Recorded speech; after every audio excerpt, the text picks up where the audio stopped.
Juge 1. Après la mort de Josué, les enfants d'Israël consultèrent l'Éternel, et dirent, qui d'entre nous montera le premier contre les Cananéens pour les combattre? Et l'Éternel répondit, Juda y montera, voici, j'ai livré le pays entre ses mains. Et Juda dit à Siméon, son frère, monte avec moi dans mon lot, et nous combattrons les Cananéens, et j'irai aussi avec toi dans ton lot. Ainsi Siméon s'en alla avec lui. Juda monta donc, et l'Éternel livra les Cananéens et les Phéréziens entre leurs mains, et ils bâtirent à Bézek 10 000 hommes. Et, ayant trouvé Adoni-Bézek à Bézek, ils l'attaquèrent, et bâtirent les Cananéens et les Phéréziens. Cependant Adoni-Bézek s'enfuit, mais ils le poursuivirent, le saisirent, et lui coupèrent les pouces des mains et des pieds.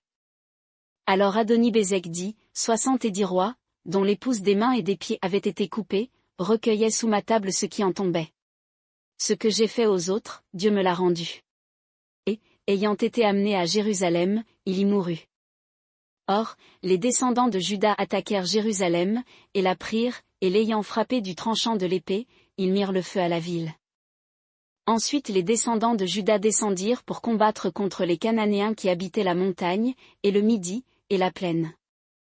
Juda marcha contre les Cananéens qui habitaient à Hébron, or, le nom d'Hébron était auparavant Kirjatharba, et il bâtit Shéshaï, Haïman et Talmaï.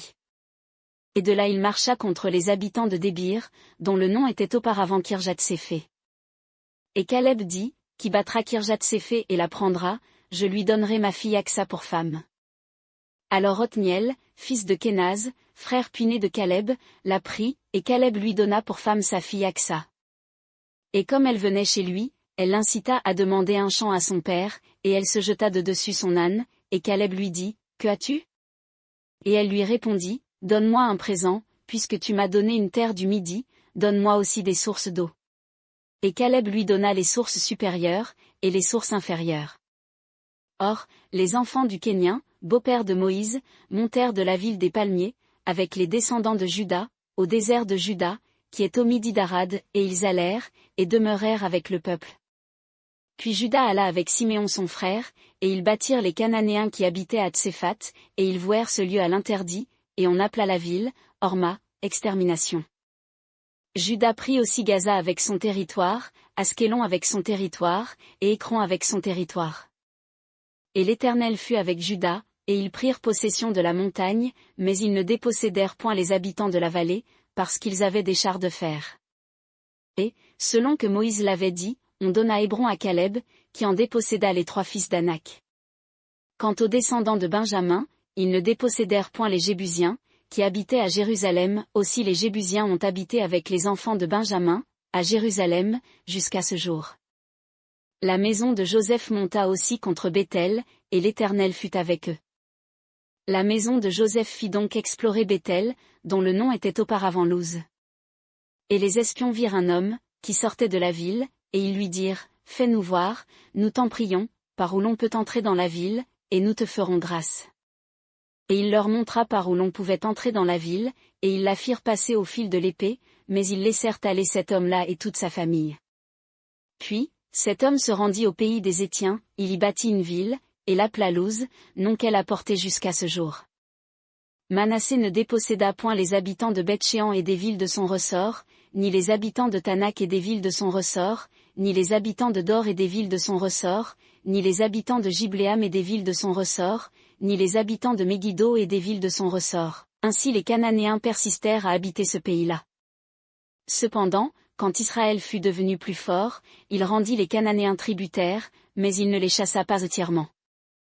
Éphraïm ne déposséda point non plus les Cananéens qui habitaient à Gézé, mais les Cananéens habitèrent avec lui à Gézé. Zabulon ne déposséda point les habitants de Kitron, ni les habitants de Nahalol, et les Cananéens habitèrent avec lui, mais ils lui furent tributaires. Aser ne déposséda point les habitants d'Akko, ni les habitants de Sidon, ni d'Ashlab, ni d'Akzib, ni d'Elba, ni d'Afik, ni de Rehob. Mais ceux d'Aser habitèrent parmi les Cananéens, habitants du pays, car ils ne les dépossédèrent point. Nephtali ne déposséda point les habitants de Beth-Shemesh, ni les habitants de Beth-Anath, mais il habita parmi les Cananéens, habitants du pays, et les habitants de Beth-Shemesh et de Beth-Anath leur furent tributaires. Et les Amoréens resserrèrent dans la montagne les descendants de Dan, et ne les laissèrent point descendre dans la vallée. Et ces Amoréens persistèrent à demeurer à Arérès, à Ajalon, et à Chalbim, mais la main de la maison de Joseph pesa sur eux, et ils furent rendus tributaires. Or, le territoire des Amoréens s'étendait depuis la montée d'Akrabim, depuis Séla, la roche, et au-dessus. Juge 2. Or, l'ange de l'Éternel monta de Gigal à Bokim, et il dit, Je vous ai fait monter hors d'Égypte, et je vous ai amené dans le pays que j'avais juré à vos pères de vous donner. Et j'ai dit, Je n'enfreindrai jamais l'alliance que j'ai traitée avec vous. Et vous, vous ne traiterez point d'alliance avec les habitants de ce pays, et vous démolirez leurs autels. Mais vous n'avez point obéi à ma voix. Pourquoi avez-vous fait cela? Aussi j'ai dit, Je ne les chasserai point devant vous, mais ils seront à vos côtés, et leurs dieux vous seront un piège. Et sitôt que l'ange de l'Éternel eut dit ces paroles à tous les enfants d'Israël, le peuple éleva la voix et pleura. Et ils appelèrent ce lieu-là Bokim, les pleurs, et ils y sacrifièrent à l'Éternel. Or, Josué ayant renvoyé le peuple, les enfants d'Israël allèrent chacun dans son héritage pour prendre possession du pays. Et le peuple servit l'Éternel tout le temps de Josué, et tout le temps des anciens qui survécurent à Josué et qui avaient vu les grandes œuvres que l'Éternel avait faites en faveur d'Israël.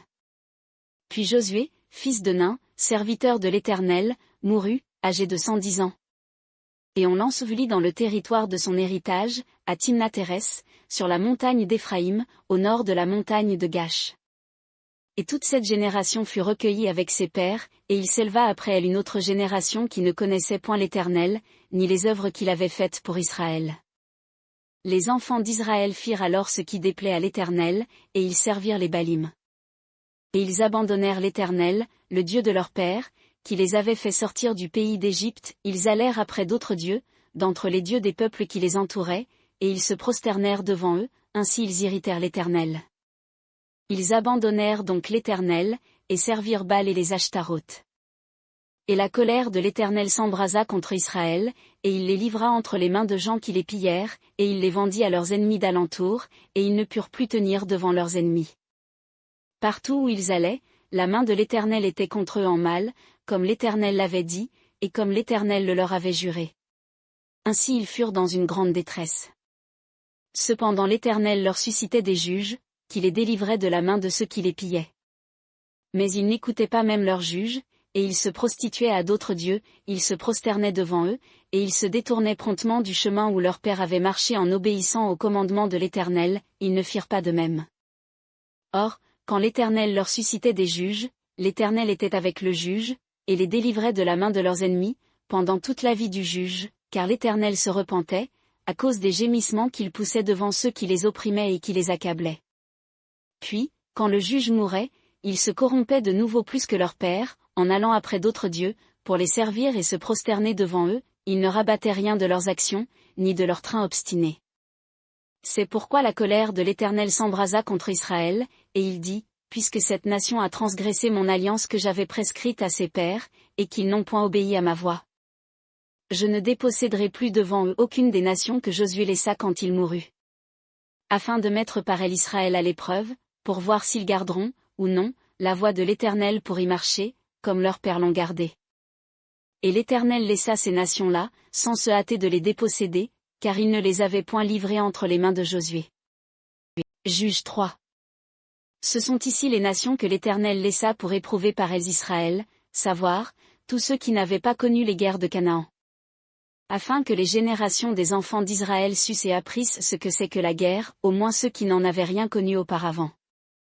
Ces nations étaient, les 5 princes des Philistins, et tous les Cananéens, les Sidoniens et les Éviens, qui habitaient dans la montagne du Liban, depuis la montagne de Baal-Hermon, jusqu'à l'entrée de Hamath. Ces nations servirent à éprouver Israël, pour voir s'ils obéiraient au commandement que l'Éternel avait prescrit à leur père par Moïse. Ainsi les enfants d'Israël habitèrent parmi les Cananéens, les Hétiens, les Amoréens, les Phéréziens, les Éviens, et les Jébusiens. Et ils prirent leurs filles pour femmes, et ils donnèrent leurs propres filles à leurs fils, et servirent leurs dieux. Les enfants d'Israël firent ce qui est mauvais devant l'Éternel, ils oublièrent l'Éternel, leur Dieu, et ils rendirent un culte aux Baalim et aux images d'Ashéra. C'est pourquoi la colère de l'Éternel s'embrasa contre Israël, et il les livra entre les mains de Cushan-Rishathaïm, roi de Mésopotamie. Et les enfants d'Israël furent asservis 8 ans à Cushan-Rishathaïm. Puis les enfants d'Israël crièrent à l'Éternel, et l'Éternel leur suscita un libérateur qui les délivra, Othniel, fils de Kénaz, frère puiné de Caleb. L'esprit de l'Éternel fut sur lui, et il jugea Israël, et il sortit en bataille. L'Éternel livra entre ses mains Cushan-Rishathaïm, roi d'Aram, et sa main fut puissante contre Cushan-Rishathaïm. Et le pays fut en repos 40 ans. Et Othniel, fils de Kénaz, mourut. Puis les enfants d'Israël firent encore ce qui est mauvais devant l'Éternel, et l'Éternel fortifia Églon, roi de Moab, contre Israël, parce qu'ils avaient fait ce qui est mauvais devant l'Éternel. Églon assembla donc vers lui les Ammonites et les Amalécites, et il alla et battit Israël, et ils s'emparèrent de la ville des palmiers. Et les enfants d'Israël furent asservis 18 ans à Églon, roi de Moab. Puis les enfants d'Israël crièrent à l'Éternel, et l'Éternel leur suscita un libérateur, Éhud, fils de Guéra, benjamite, qui était empêché de la main droite. Et les enfants d'Israël envoyèrent par lui un présent à Églon, roi de Moab. Or, Éhud s'était fait une épée à 2 tranchants, longue d'une coudée, et il la ceignit sous ses vêtements au côté droit. Et il offrit le présent à Églon, roi de Moab, or Églon était un homme très gras. Et lorsqu'il eut achevé d'offrir le présent, il renvoya les gens qui avaient apporté le présent. Puis, il revint depuis les carrières près de Gigal, et il dit, au roi, « J'ai quelque chose de secret à te dire. » Et il lui répondit, « Silence. » Et tous ceux qui étaient auprès de lui sortirent. Alors Éhud vint à lui, or, il était assis, seul dans la salle d'été, et il dit, « J'ai une parole de Dieu pour toi. » Alors Églon se leva du trône. Et Éhud, avançant la main gauche, tira l'épée de son côté droit, et la lui enfonça dans le ventre. Et la poignée même entra après la lame, et la graisse serra tellement autour la lame qu'il ne pouvait retirer l'épée du ventre, et il en sortit de la fiente. Après cela, Éhud sortit par le portique, ferma sur lui les portes de la chambre haute et poussa le verrou. Quand il fut sorti, les serviteurs vinrent et regardèrent, et voici, les portes de la chambre haute étaient fermées au verrou, et ils dirent, sans doute il est à ses affaires dans sa chambre d'été. Et ils attendirent tant qu'ils en furent honteux, et comme ils n'ouvraient point les portes de la chambre, ils prirent la clé et ouvrirent, et voici, leur seigneur était mort, étendu par terre. Mais Éhud échappa pendant qu'il hésitait, et il dépassa les carrières et se sauva à Séhira. Dès qu'il fut arrivé, il sonna de la trompette dans la montagne d'Éphraïm, et les enfants d'Israël descendirent avec lui de la montagne, et il se mit à leur tête. Et il leur dit, « Suivez-moi, car l'Éternel a livré entre vos mains les Moabites vos ennemis. » Ils descendirent ainsi après lui, et, s'emparant des gués du Jourdain vis-à-vis de Moab, ils ne laissèrent passer personne. Ils battirent donc en ce temps-là environ 10 000 hommes de Moab, tous robustes, tous vaillants, et pas un n'échappa. En ce jour-là Moab fut humilié sous la main d'Israël. Et le pays eut du repos pendant 80 ans. Et après Éhud, il y eut Shamgar, fils d'Anath. Il défit 600 Philistins avec un aiguillon à Béhuf, et lui aussi délivra Israël. Juge 4. Après qu'Éhud fut mort, les enfants d'Israël continuèrent à faire ce qui est mauvais devant l'Éternel. C'est pourquoi l'Éternel les livra entre les mains de Jabin, roi de Canaan, qui régnait à Hatsor. Le chef de son armée était Sisra, qui habitait à Haroshet-Goïm. Alors les enfants d'Israël crièrent à l'Éternel, car Jabin avait 900 chars de fer, et il opprimait avec beaucoup de violence les enfants d'Israël depuis 20 ans. En ce temps-là, Déborah, prophétesse, femme de Lapidote, jugeait Israël. Et elle siégeait sous le palmier de Déborah entre Rama et Béthel, dans la montagne d'Éphraïm, et les enfants d'Israël montaient vers elle pour être jugés. Or, elle envoya appeler Barak, fils d'Abinoam, de Kédès, de Nephtali, et elle lui dit, « L'Éternel, le Dieu d'Israël, n'a-t-il pas donné ce commandement, va, dirige-toi sur le mont Tabor, et prends avec toi 10 000 hommes des enfants de Nephtali et des enfants de Zabulon? J'attirerai vers toi, au torrent de Kisson, Sisra, chef de l'armée de Jabin, avec ses chars et la multitude de ses gens, et je le livrerai entre tes mains. » Et Barak lui dit, « Si tu viens avec moi, j'irai, mais si tu ne viens pas avec moi, je n'irai pas. » Et elle répondit, « J'irai avec toi, mais tu n'auras point de gloire dans ton entreprise, car l'Éternel livrera Sisera entre les mains d'une femme. Déborah se leva donc, et alla avec Barak à Kédès. Et Barak assembla Zabulon et Nephtali à Kédès, 10 000 hommes marchèrent à sa suite, et Déborah monta avec lui. Or, Héber, le Kénien, s'étant séparé des Kéniens, enfants de Hobab, parents de Moïse, avait dressé ses tentes jusqu'aux chênes de Tsaanaïm, qui est auprès de Kédès. On rapporta donc à Sisera que Barak, fils d'Abinoam, était monté à la montagne de Tabor. Et Sisera assembla tous ses chars, 900 chars de fer, et tout le peuple qui était avec lui, depuis Haroshet-Goïm jusqu'au torrent de Kisson. Et Déborah dit à Barak, lève-toi, car voici le jour où l'Éternel a livré Sisera entre tes mains. L'Éternel ne marche-t-il pas devant toi? Et Barak descendit du mont Tabor, ayant 10 000 hommes à sa suite. Et l'Éternel mit en déroute Sisera, et tous les chars, et tout le camp, et il les fit passer au fil de l'épée devant Barak, et Sisera descendit de son char, et s'enfuit à pied. Et Barak poursuivit les chars et le camp jusqu'à Haroshet-Goïm, et tout le camp de Sisera fut passé au fil de l'épée, il n'en resta pas un homme. Et Sisera s'enfuit à pied vers la tente de Jaël, femme de Héber, le Kénien, car il y avait paix entre Jabin, roi de Hatsor, et la maison de Héber, Kénien. Et Jaël sortit au devant de Sisera, et lui dit, entre mon seigneur, entre chez moi, ne crains point. Il entra donc chez elle dans la tente, et elle le cacha sous une couverture. Puis il lui dit, je te prie, donne-moi un peu d'eau à boire, car j'ai soif. Et elle ouvrit l'outre du lait, lui donna à boire, et le couvrit. Il lui dit encore, tiens-toi à l'entrée de la tente, et si l'on vient t'interroger, en disant, Y a-t-il ici quelqu'un? Tu répondras, non. Mais Jaël, femme de Héber, saisit un clou de la tente, et, prenant en main le marteau, elle vint à lui doucement, et lui transperça la tempe avec ce clou, qui s'enfonça en terre. Il était profondément endormi et accablé de fatigue, et il mourut. Et voici, Barak poursuivait Sisera, et Jaël sortit au devant de lui, et lui dit, viens, et je te montrerai l'homme que tu cherches. Et Barak entra chez elle, et voici, Sisera était étendu mort, le clou dans la tempe. En ce jour-là, Dieu humilia ainsi Jabin, roi de Canaan, devant les enfants d'Israël. Et la main des enfants d'Israël s'appesantit de plus en plus sur Jabin, roi de Canaan, jusqu'à ce qu'il eussent exterminé Jabin, roi de Canaan. Juge 5. En ce jour-là, Déborah chanta ce cantique avec Barak, fils d'Abinoam, en disant: Bénissez l'Éternel de ce que les chefs ont pris le commandement en Israël, de ce que le peuple s'est porté de plein gré au combat.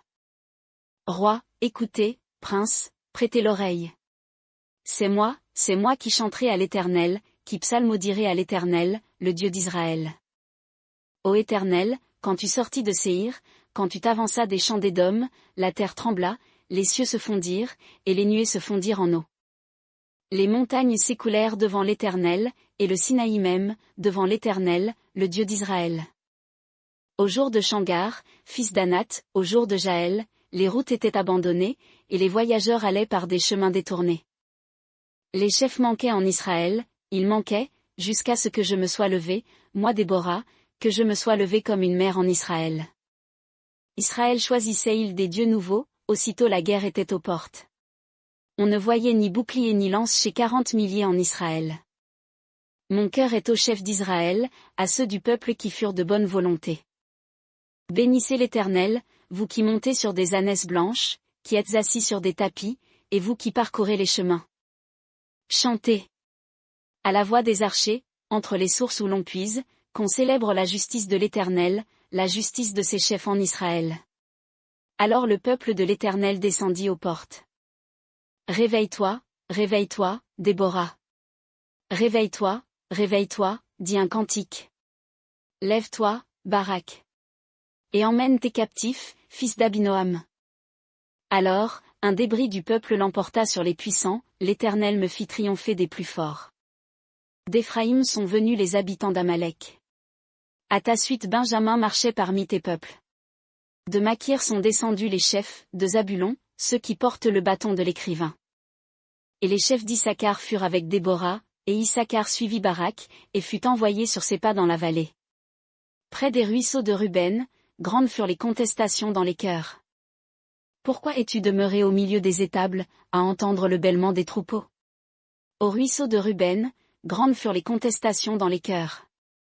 Galad, au-delà du Jourdain, resta dans sa demeure. Et Dan, pourquoi s'est-il tenu sur ses navires? Aser s'est assis au rivage de la mer, et s'est reposé dans ses havres. Zabulon est un peuple qui affronta la mort, ainsi que Nephtali, sur les hauteurs de la plaine. Les rois viennent, ils combattent. Ils combattent, les rois de Canaan, à Tanak, aux eaux de Megiddo. Ils ne remportent ni butin ni argent. Des cieux on combat, même de leur sentier les étoiles combattent contre Sisera. Le torrent de Kisson les entraîne, le torrent ancien, le torrent de Kisson. Mon âme, foule aux pieds leur force. Alors les sabots des chevaux retentirent par la course rapide de leurs guerriers. Maudissez mes roses, dit l'ange de l'Éternel, maudissez, maudissez ses habitants. Car ils ne sont point venus au secours de l'Éternel, avec les vaillants. Qu'elle soit bénie entre les femmes, Jaël, femme de Héber, le Kénien. Qu'elle soit bénie entre les femmes qui habitent sous la tente.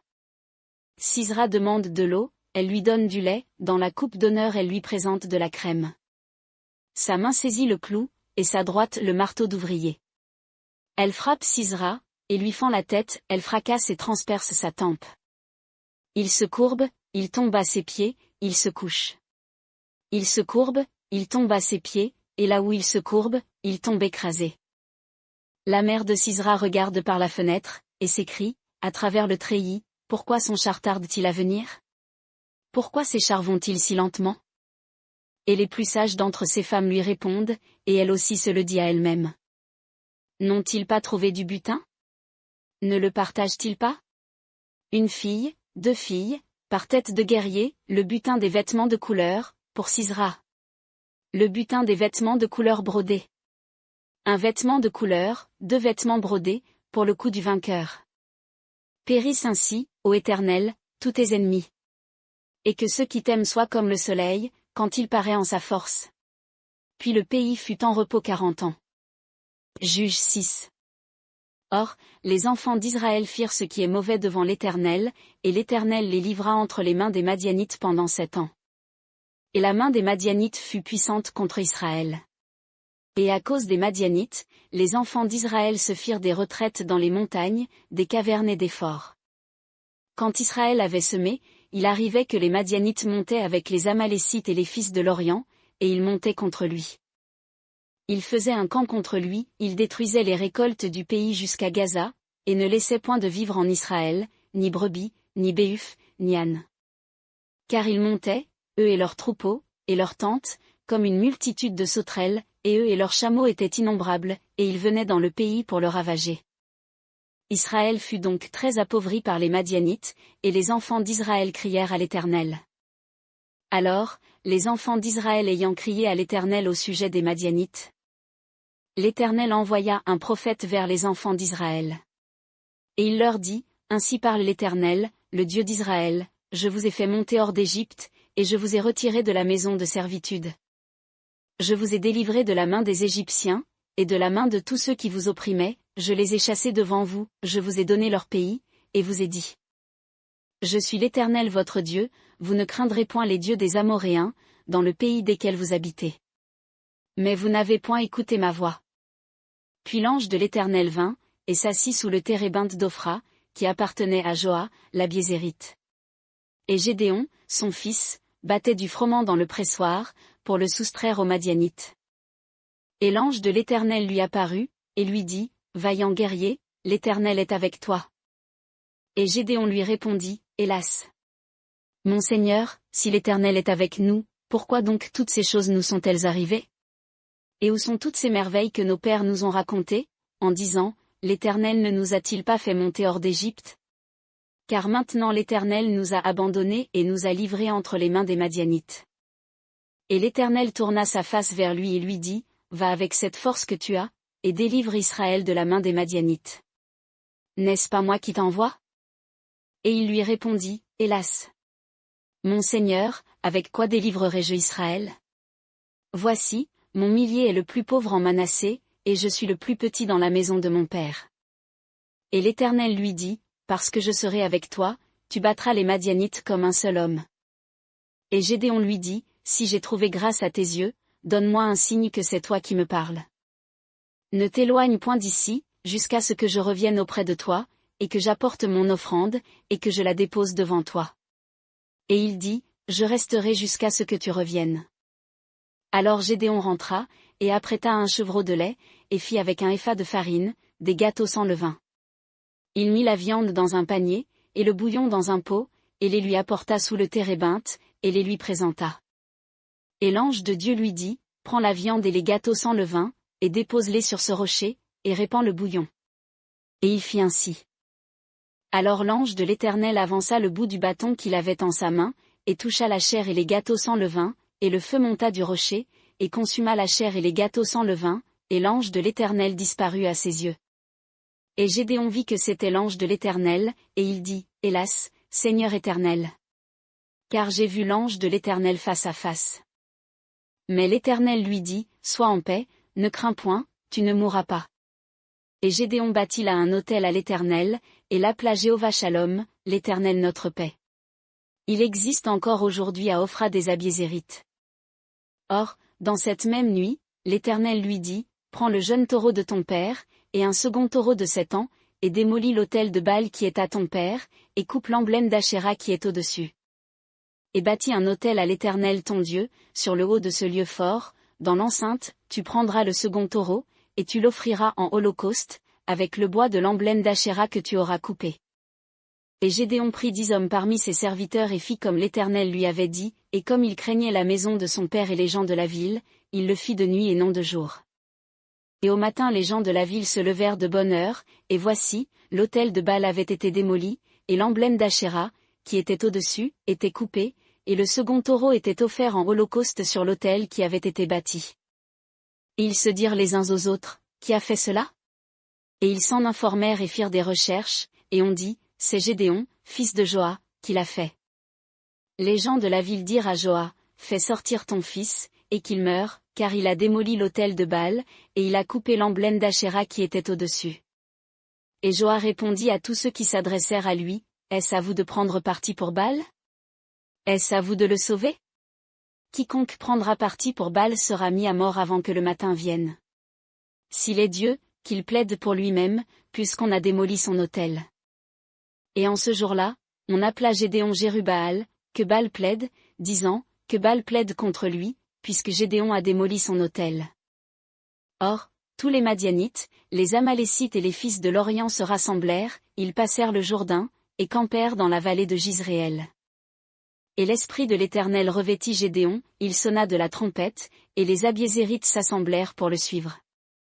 Il envoya aussi des messagers par toute la tribu de Manassé, qui s'assembla pour marcher après lui. Puis il envoya des messagers à Aser, à Zabulon, et à Nephtali, qui montèrent à leur rencontre. Et Gédéon dit à Dieu, si tu veux délivrer Israël par mon moyen, comme tu l'as dit. Voici, je vais mettre une toison dans l'air, si la rosée est sur la toison seule et que la terre reste sèche, je connaîtrai que tu délivreras Israël par ma main, comme tu me l'as dit. Et c'est ce qui arriva, car le lendemain il se leva de bonne heure, et, ayant pressé la toison, il en fit sortir une pleine coupe d'eau de rosée. Gédéon dit encore à Dieu, que ta colère ne s'embrase point contre moi, et je ne parlerai plus que cette fois. Je te prie, que je fasse une épreuve avec la toison, pour cette fois seulement, que la toison seule reste sèche, et que la rosée soit sur tout le sol. Et Dieu fit ainsi cette nuit-là, la toison seule resta sèche, et la rosée fut sur tout le sol. Juge 7. Jérubbaal, qui est Gédéon, et tout le peuple qui était avec lui, s'étant donc levé de bon matin, campèrent près de la fontaine de Harod, et le camp de Madian était au nord, vers le coteau de Morée, dans la vallée. Or, l'Éternel dit à Gédéon, le peuple qui est avec toi, est trop nombreux pour que je livre Madian en ses mains, Israël se glorifierait contre moi, en disant, c'est ma main qui m'a délivré.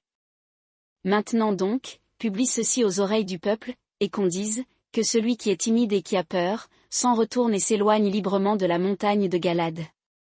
Et 22 000 hommes d'entre le peuple s'en retournèrent, et il en resta 10 000.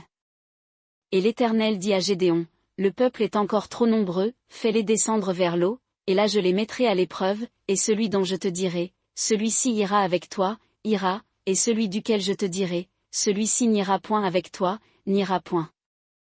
Il fit donc descendre le peuple vers l'eau, et l'Éternel dit à Gédéon, quiconque lappera l'eau avec sa langue, comme le chien lappe, tu le mettras à part, et tu les sépareras de tous ceux qui se courberont sur leurs genoux pour boire. Et le nombre de ceux qui lappèrent l'eau dans leurs mains, la portant à leur bouche, fut de 300 hommes, mais tout le reste du peuple se courba sur ses genoux pour boire de l'eau.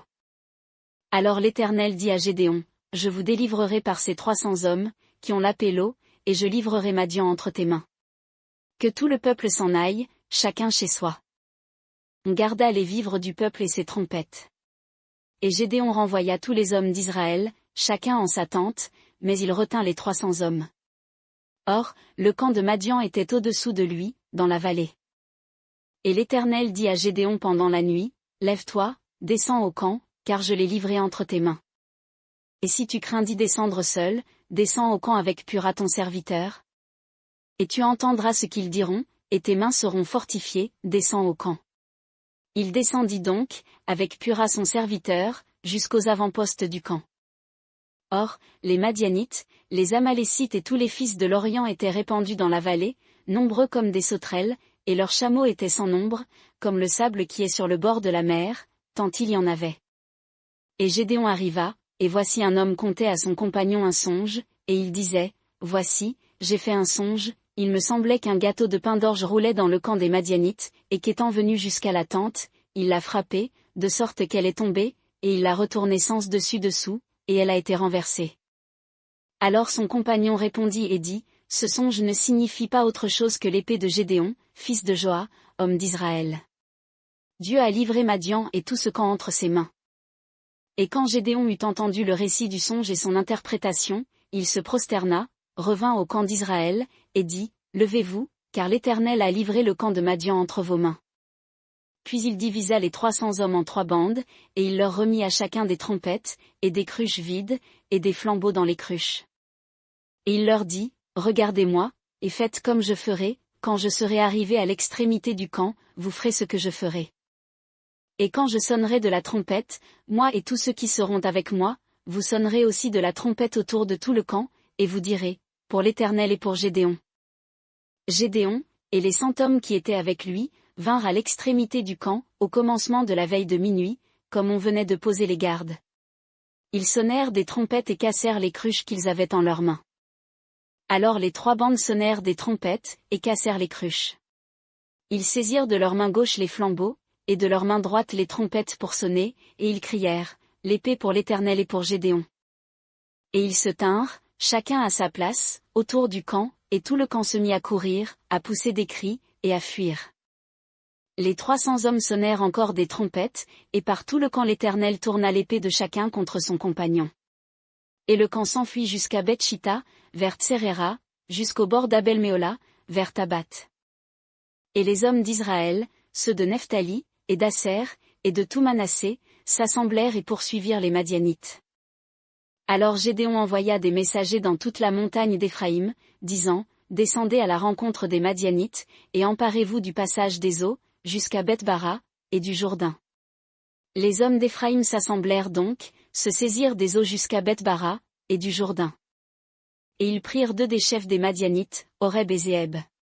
Et ils tuèrent Oreb au rocher d'Oreb, et tuèrent Zéeb au pressoir de Zéeb. Puis ils poursuivirent les Madianites, et apportèrent les têtes d'Oreb et de Zéeb à Gédéon, de l'autre côté du Jourdain. Juge 8. Alors les hommes d'Éphraïm dirent à Gédéon, pourquoi nous as-tu fait ceci, de ne pas nous appeler, quand tu es allé à la guerre contre les Madianites? Et ils le querellèrent avec violence. Mais il leur répondit, que ai-je fait en comparaison de vous? Les grappillages d'Éphraïm ne valent-ils pas mieux que la vendange d'Abiézé? Dieu a livré entre vos mains les chefs des Madianites, Oreb et Zéeb. Que ai-je pu faire en comparaison de vous? Et leur esprit fut apaisé envers lui, quand il leur eut dit cette parole. Or Gédéon, étant arrivé au Jourdain, le passa, mais les 300 hommes qui étaient avec lui, étaient fatigués, et cependant ils poursuivaient l'ennemi. Il dit donc aux gens de Sukkot, donnez, je vous prie, quelque pain au peuple qui me suit, car ils sont fatigués, et je poursuivrai Zébak et Tsalmuna, roi des Madianites. Mais les principaux de Sukkot répondirent, tiens-tu déjà dans ta main le poignet de Zébak et de Tsalmuna, pour que nous donnions du pain à ton armée? Et Gédéon dit, eh bien. Lorsque l'Éternel aura livré Zébak et Tsalmuna entre mes mains, je briserai votre chair avec des épines du désert et avec des chardons. Puis de là il monta à Pénuel, et il parla de la même manière à ceux de Pénuel. Et les gens de Pénuel lui répondirent comme les gens de Sukkot avaient répondu. Il dit donc aussi aux hommes de Pénuel, quand je retournerai en paix, je démolirai cette tour. Or, Zébak et Tsalmuna étaient à Karkor, et leurs armées avec eux, environ 15 000 hommes, tout ce qui restait de l'armée entière des fils de l'Orient, car il y avait 120 000 hommes, tirant l'épée, qui étaient tombés. Et Gédéon monta par le chemin de ceux qui habitent sous les tentes, à l'orient de Nobak et de Jogbéa, et défit l'armée qui se croyait en sûreté. Et comme Zébak et Tsalmuna fuyaient, il les poursuivit, il s'empara des 2 rois de Madian, Zébak et Tsalmuna, et mit en déroute toute l'armée. Puis Gédéon, fils de Joa, revint de la bataille, par la montée de Hérès. Et il prit un jeune garçon de Sukkot, qui l'interrogea, et qui lui donna par écrit les noms des principaux de Sukkot et de ses anciens, 77 hommes. Puis il vint vers les gens de Sukkot, et dit, voici Zébak et Tsalmuna, au sujet desquels vous m'avez insulté, en disant, tiens-tu déjà dans ta main le poignet de Zébak et de Tsalmuna, pour que nous donnions du pain à tes gens fatigués? Et il prit les anciens de la ville, et des épines du désert et des chardons, et il châtia les hommes de Sukkot. Il démolit aussi la tour de Pénuel, et fit mourir les principaux de la ville. Puis il dit à Zébak et à Tsalmuna, comment étaient faits ces hommes que vous avez tués au Tabor? Ils répondirent, ils étaient tels que toi, chacun d'eux avait la taille d'un fils de roi. Et il leur dit, c'étaient mes frères, enfants de ma mère. L'Éternel est vivant, si vous leur eussiez sauvé la vie, je ne vous tuerais point. Puis il dit à Jété, son premier-né, lève-toi, tue-les. Mais le jeune garçon ne tira point son épée, parce qu'il craignait, car c'était encore un jeune garçon. Et Zébak et Tsalmuna dirent, lève-toi toi-même, et jette-toi sur nous, car tel est l'homme, telle est sa force. Et Gédéon se leva, et tua Zébak et Tsalmuna. Puis il prit les croissants qui étaient au cou de leurs chameaux. Et les hommes d'Israël dirent à Gédéon, règne sur nous, toi et ton fils, et le fils de ton fils, car tu nous as délivrés de la main des Madianites. Mais Gédéon leur répondit, je ne dominerai point sur vous, et mon fils ne dominera point sur vous, c'est l'Éternel qui dominera sur vous. Et Gédéon leur dit, je vous ferai une demande, c'est que vous me donniez, chacun de vous, les bagues d'or qu'il a eues pour butin. Car les ennemis avaient des bagues d'or, parce qu'ils étaient ismaélites. Et ils répondirent, nous les donnerons volontiers. Et, étendant un manteau, tous y jetèrent les bagues de leur butin. Et le poids des bagues d'or qu'il avait demandé, fut de 1700 cycles d'or, sans les croissants, les boucles d'oreilles et les vêtements d'écarlate qui étaient sur les rois de Madian, et sans les croissants qui étaient au cou de leurs chameaux. Et Gédéon en fit un éphod, et il le plaça dans sa ville, à Ophra. Tout Israël s'y prostitua après lui, et ce fut un piège pour Gédéon et pour sa maison. Ainsi Madian fut humilié devant les enfants d'Israël, et il ne leva plus la tête, et le pays fut en repos 40 ans, au jour de Gédéon. Jérubbaal, fils de Joa, s'en revint, et demeura dans sa maison. Or Gédéon eut 70 fils, qui naquirent de lui, car il eut plusieurs femmes. Et sa concubine, qui était à Sichem, lui enfanta aussi un fils, et on l'appela du nom d'Abimélec. Puis Gédéon, fils de Joa, mourut dans une bonne vieillesse, et il fut enseveli dans le tombeau de Joa son père, à Ophra des Abiézérites. Après que Gédéon fut mort, les enfants d'Israël recommencèrent à se prostituer après les Baalim, et se donnèrent pour Dieu Baal-Bérith. Ainsi les enfants d'Israël ne se souvinrent pas de l'Éternel leur Dieu, qui les avait délivrés de la main de tous leurs ennemis d'alentour. Et ils n'usèrent pas de gratitude envers la maison de Jérubbaal Gédéon, après tout le bien qu'il avait fait à Israël. Juge 9. Or Abimélec, fils de Jérubbaal, s'en alla à Sichem vers les frères de sa mère, et il leur parla, ainsi qu'à toute la famille de la maison du père de sa mère, en disant, je vous prie, faites entendre ces paroles à tous les seigneurs de Sichem, lequel vous semble le meilleur, ou que 70 hommes, tous enfants de Jérubbaal, dominent sur vous, ou qu'un seul homme domine sur vous. Et souvenez-vous que je suis votre os et votre chair. Les frères de sa mère dirent de sa part toutes ces paroles aux oreilles de tous les seigneurs de Sichem, et leur cœur inclina vers Abimélec, car, dirent-ils, c'est notre frère. Et ils lui donnèrent 70 pièces d'argent, de la maison de Baal-Bérith, avec lesquelles Abimélec leva des gens de rien et des vagabonds qui le suivirent. Puis il vint à la maison de son père à Ophra, et il tua, sur une même pierre, ses frères, enfants de Jérubbaal, au nombre de 70 hommes. Il ne resta que Jotham, le plus jeune fils de Jérubbaal, car il s'était caché.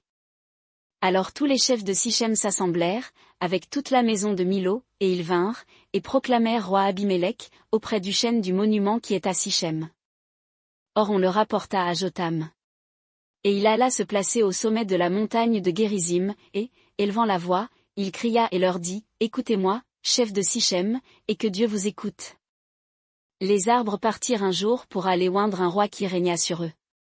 Et ils dirent à l'olivier, règne sur nous. Mais l'olivier leur répondit, renoncerai-je à mon huile, que Dieu et les hommes honorent en moi, pour aller planer au-dessus des arbres? Alors les arbres dirent au figuier, viens, et règne sur nous. Mais le figuier leur répondit, renoncerai-je à ma douceur et à mon bon fruit, pour aller planer au-dessus des arbres? Puis les arbres dirent à la vigne, viens, toi, règne sur nous. Et la vigne répondit, renoncerai-je à mon bon vin, qui réjouit Dieu et les hommes, pour aller planer au-dessus des arbres? Alors tous les arbres dirent à l'épine, viens, toi, et règne sur nous. Et l'épine répondit aux arbres, si c'est sincèrement que vous voulez moindre pour être votre roi, venez et réfugiez-vous sous mon ombre, sinon, que le feu sorte de l'épine, et qu'il dévore les cèdres du Liban. Et maintenant, est-ce que vous avez agi en sincérité et en intégrité, en proclamant roi Abimélec? Et avez-vous bien agi envers Jérubbaal et envers sa maison? Et lui avez-vous rendu selon ce qu'il a fait pour vous? Car mon père a combattu pour vous, il a exposé sa vie, et vous a délivré de la main des Madianites. Mais aujourd'hui vous vous êtes élevés contre la maison de mon père, et vous avez tué, sur une même pierre, ses enfants, 70 hommes, et vous avez proclamé roi sur les chefs de Sichem, Abimélec, fils de sa servante, parce qu'il est votre frère. Si vous avez agi aujourd'hui en sincérité et en intégrité envers Jérubbaal et sa maison, qu'Abimélec soit votre joie, et que vous soyez aussi la sienne. Sinon, que le feu sorte d'Abimélec, et dévore les chefs de Sichem et la maison de Milo, et que le feu sorte des chefs de Sichem et de la maison de Milo, et qu'il dévore Abimélec. Puis Jotham s'enfuit et s'échappa. Il alla à Béé, et il y demeura, loin d'Abimélec, son frère. Abimélec domina sur Israël pendant 3 ans. Puis Dieu envoya un mauvais esprit entre Abimélec et les chefs de Sichem, et les chefs de Sichem furent infidèles à Abimélec, afin que la violence faite aux 70 enfants de Jérubbaal retombât et que leur sang retournât sur Abimélec, leur frère, qui les avait tués, et sur les chefs de Sichem, qui l'avaient aidé à tuer ses frères. Les chefs de Sichem lui tendirent donc des embûches sur le haut des montagnes, et ils pillaient tous ceux qui passaient près d'eux par le chemin. Et cela fut rapporté à Abimélec. Alors Gal, fils d'Ébed, vint avec ses frères, et ils passèrent à Sichem, et les chefs de Sichem eurent confiance en lui. Ils sortirent dans la campagne, vendangèrent leurs vignes, en foulèrent les raisins, et firent bonne chère. Puis ils entrèrent dans la maison de leur Dieu, mangèrent et burent, et maudirent Abimélec. Alors Gal, fils d'Ébed, dit, qui est Abimélec, et qu'est Sichem, pour que nous servions Abimélec? N'est-il pas fils de Jérubbaal? Et Zébul, n'est-il pas son lieutenant? Servez les hommes des morts, père de Sichem. Mais nous, pourquoi servirions-nous celui-là? Oh! Si j'avais ce peuple sous ma conduite, je chasserais Abimélec. Et il dit à Abimélec, augmente ton armée, et sors contre nous. Mais Zébul, gouverneur de la ville, apprit les paroles de Gal, fils d'Ébed, et sa colère s'embrasa. Puis il envoya adroitement des messagers vers Abimélec, pour lui dire, voici, Gal, fils d'Ébed, et ses frères, sont entrés à Sichem, et voici, ils soulèvent la ville contre toi. Maintenant donc, lève-toi de nuit, toi et le peuple qui est avec toi, et dresse des embuscades dans la campagne. Et le matin, au lever du soleil, tu te lèveras et viendras fondre sur la ville, alors, Gal et le peuple qui est avec lui, sortiront contre toi, et tu lui feras selon que tu en trouveras le moyen. Abimélec et tout le peuple qui était avec lui, partirent donc de nuit et se mirent en embuscade près de Sichem, en 4 bandes. Cependant Gal, fils d'Ébed, sortit, et s'arrêta à l'entrée de la porte de la ville. Alors Abimélec et tout le peuple qui était avec lui, se levèrent de l'embuscade. Et Gal, ayant aperçu ce peuple, dit à Zébul, voici du peuple qui descend du haut des montagnes. Mais Zébul lui dit, tu prends l'ombre des montagnes pour des hommes. Et Gad reprit la parole, et dit, voici un peuple qui descend des hauteurs du pays, et une bande vient par le chemin du chêne des devins. Alors Zébul lui dit, où est maintenant ta vanterie, quand tu disais, qui est Abimélec, pour que nous le servions? N'est-ce pas là le peuple que tu méprisais? Sors donc, maintenant, et combat contre eux. Alors Gad, conduisant les chefs de Sichem, sortit et combattit contre Abimélec. Et Abimélec le poursuivit, et Gad s'enfuit devant lui, et beaucoup tombèrent morts jusqu'à l'entrée de la porte. Et Abimélec s'arrêta à Aruma. Et Zébul chassa Gad et ses frères, qui ne purent plus rester à Sichem. Mais le lendemain le peuple sortit aux champs, ce qui fut rapporté à Abimélec. Alors il prit sa troupe, et la divisa en 3 bandes, et se mit en embuscade dans les champs, et, ayant vu que le peuple sortait de la ville, il se leva contre eux et les défit. Abimélec, et les gens qui étaient avec lui, s'avancèrent, et se tinrent à l'entrée de la porte de la ville, mais les 2 autres bandes se jetèrent sur tous ceux qui étaient dans la campagne, et les défirent. Abimélec combattit contre la ville tout ce jour-là, et prit la ville, et tua le peuple qui y était.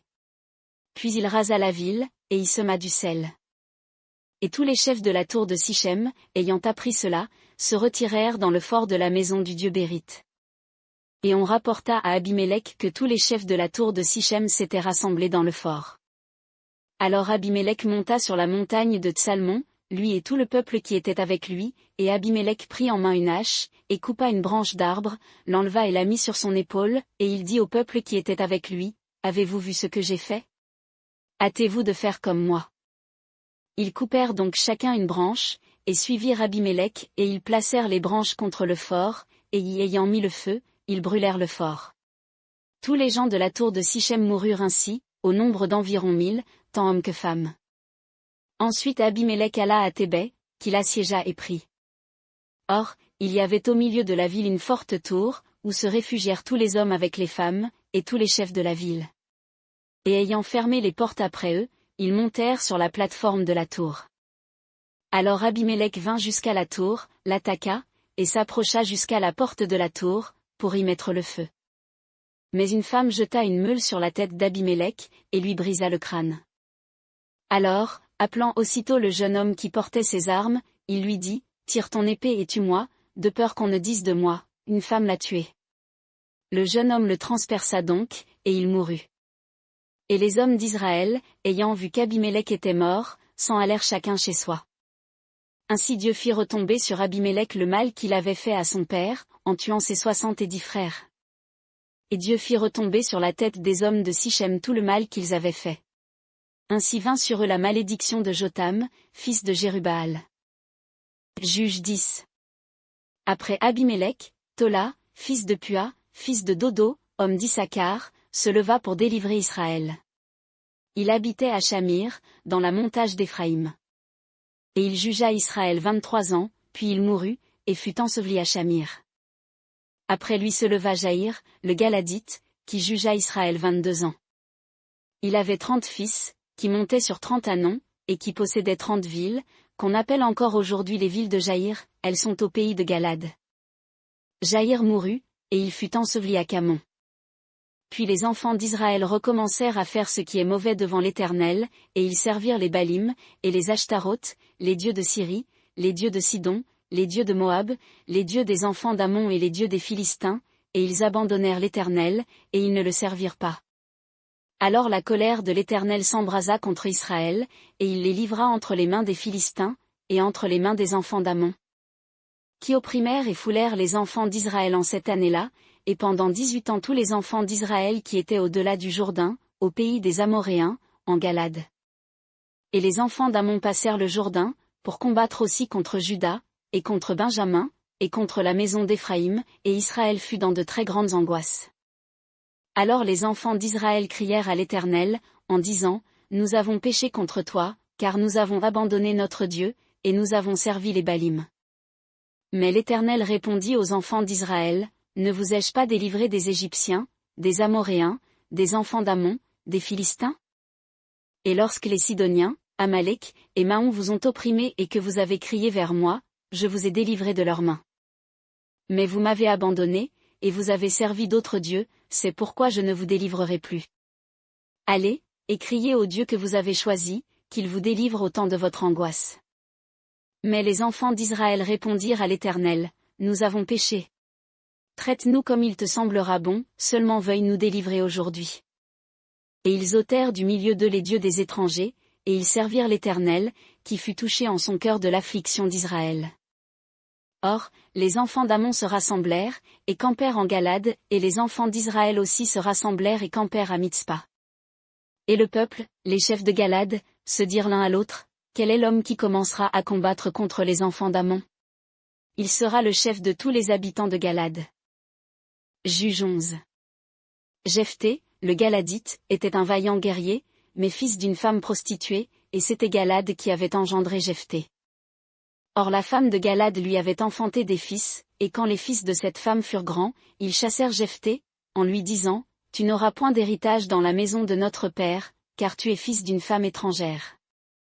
Jephthé s'enfuit donc loin de ses frères, et habita dans le pays de Tob.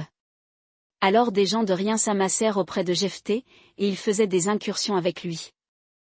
Or, quelque temps après, les enfants d'Amon firent la guerre à Israël.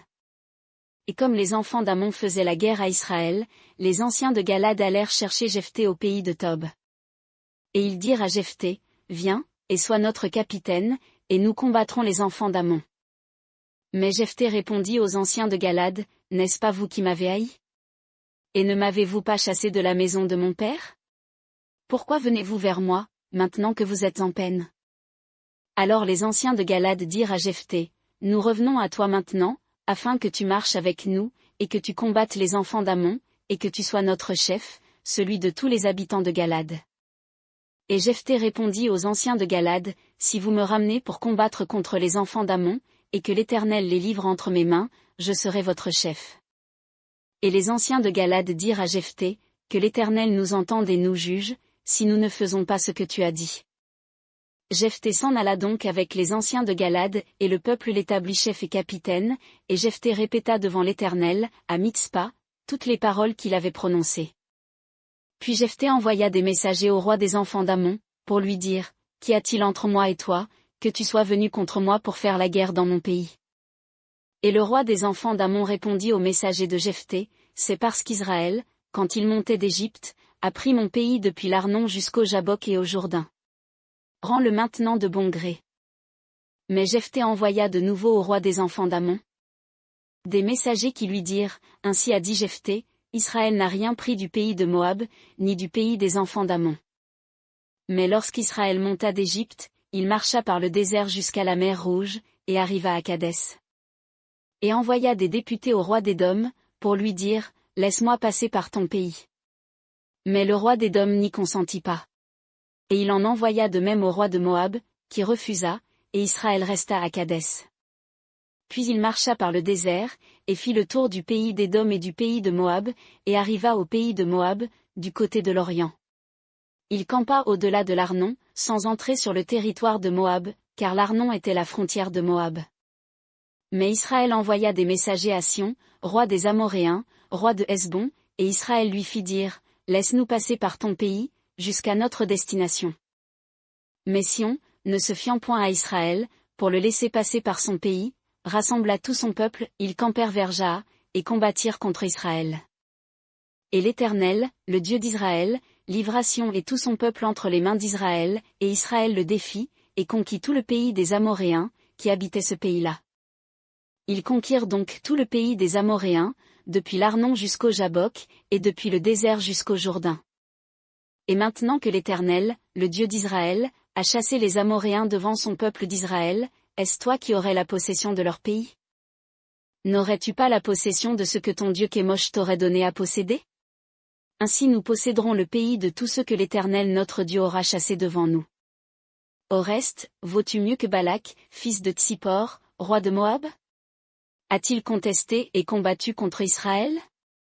Voilà 300 ans qu'Israël habite Hesbon et les villes de son ressort, et Aroër et les villes de son ressort, et toutes les villes qui sont le long de l'Arnon, pourquoi ne les lui avez-vous pas enlevées pendant ce temps-là? Je ne t'ai point offensé, mais tu agis mal avec moi, en me faisant la guerre. Que l'Éternel, le juge, soit aujourd'hui juge entre les enfants d'Israël et les enfants d'Amon. Mais le roi des enfants d'Amon ne voulut point écouter les paroles que Jephthé lui avait fait dire. Alors l'esprit de l'Éternel fut sur Jephthé, qui traversa Galad et Manassé, il passa jusqu'à Mitzpa de Galad, et de Mitzpa de Galad il marcha contre les enfants d'Amon. Et Jephthé fit un vœu à l'Éternel, et dit, si tu livres les enfants d'Amon entre mes mains, ce qui sortira au-devant de moi des portes de ma maison, quand je retournerai en paix de chez les enfants d'Amon, sera à l'Éternel, et je l'offrirai en holocauste. Puis Jephthé marcha contre les enfants d'Amon, pour leur faire la guerre, et l'Éternel les livra entre ses mains. Et il les battit depuis Aroër jusqu'à Minith, espace qui renfermait 20 villes, et jusqu'à Abel-Kéramim, la plaine des vignes, et les enfants d'Amon furent abaissés devant les enfants d'Israël. Et comme Jephthé venait à Mitzpa, en sa maison, voici, sa fille sortit au-devant de lui avec des tambourins et des danses. Elle était son seul et unique enfant, sans qu'il eût d'autre fils, ni fille. Et sitôt qu'il l'eut aperçue, il déchira ses vêtements, et dit, ah! Ma fille! Tu m'accables, tu m'accables! Et tu es du nombre de ceux qui me troublent. Car j'ai fait un vœu à l'Éternel, et je ne puis le révoquer. Et elle lui répondit, mon père, as-tu fait un vœu à l'Éternel? Fais-moi selon ce qui est sorti de ta bouche, puisque l'Éternel t'a vengé de tes ennemis, les enfants d'Amon. Puis elle dit à son père, accorde-moi ceci, laisse-moi pendant 2 mois, je m'en irai, je descendrai par les montagnes, et je pleurerai ma virginité, moi et mes compagnes. Et il dit, va. Et il la laissa aller pour 2 mois. Elle s'en alla donc avec ses compagnes, et pleura sa virginité sur les montagnes. Et, au bout de 2 mois, elle revint vers son père, et il accomplit sur elle le vœu qu'il avait fait, et elle ne connut point d'homme. De là vint la coutume en Israël, qu'annuellement les filles d'Israël vont célébrer la fille de Jephthé, le Galadite, pendant 4 jours chaque année. Juge 12. Les hommes d'Éphraïm, s'étant rassemblés, partirent pour le nord, et dirent à Jephthé, pourquoi es-tu allé combattre contre les enfants d'Amon, sans nous avoir appelés à marcher avec toi? Nous brûlerons ta maison, et nous te brûlerons aussi. Et Jephthé leur dit, nous avons eu de grandes contestations avec les enfants d'Amon, moi et mon peuple, et quand je vous ai appelés, vous ne m'avez pas délivré de leurs mains. Et voyant que vous ne me délivriez pas, j'ai exposé ma vie, et j'ai marché contre les enfants d'Amon, et l'Éternel les a livrés en ma main. Pourquoi donc êtes-vous montés aujourd'hui contre moi, pour me faire la guerre? Puis Jephthé, ayant rassemblé tous les gens de Galad, combattit contre Éphraïm, et les hommes de Galad battirent ceux d'Éphraïm, parce que ceux-ci avaient dit, vous êtes des fugitifs d'Éphraïm. Galad est au milieu d'Éphraïm, au milieu de Manassé. Et Galad s'empara des gués du Jourdain, avant que ceux d'Éphraïm n'y arrivassent. Et quand un des fugitifs d'Éphraïm disait, laissez-moi passer, les gens de Galad lui disaient, es-tu Éphratien? Et il répondait, non. Alors il lui disait, eh bien, dis, Chiboleth, fleuve, et il disait Siboleth, sans faire attention à bien prononcer, alors, le saisissant, il le mettait à mort au gué du Jourdain. Il périt en ce temps-là 42 000 hommes d'Éphraïm. Jephthé jugea Israël 6 ans. Puis Jephthé, le Galadite, mourut, et fut enseveli dans une des villes de Galad. Après lui, Ibtsan de Bethléem jugea Israël. Il eut 30 fils, et il maria hors de sa maison 30 filles. Il fit venir de dehors 30 filles pour ses fils, et il jugea Israël 7 ans. Puis Ibtsan mourut et fut enseveli à Bethléem. Après lui, Élon, le Zabulonite, jugea Israël, il jugea Israël 10 ans. Puis Élon, le Zabulonite, mourut, et fut enseveli à Ajalon, dans la terre de Zabulon. Après lui Abdon, fils d'Hiel, le Piratonite, jugea Israël. Il eut 40 fils, et 30 petits-fils, qui montaient sur 70 ânons, et il jugea Israël 8 ans. Puis Abdon, fils d'Hiel, le Piratonite, mourut, et fut enseveli à Piraton, dans le pays d'Éphraïm, dans la montagne des Amalécites. Juge 13. Les enfants d'Israël continuèrent à faire ce qui est mauvais aux yeux de l'Éternel, et l'Éternel les livra entre les mains des Philistins, pendant 40 ans. Or, il y avait un homme de Tsora, d'une famille des Danites, dont le nom était Manoah, et sa femme était stérile, et n'avait pas d'enfant.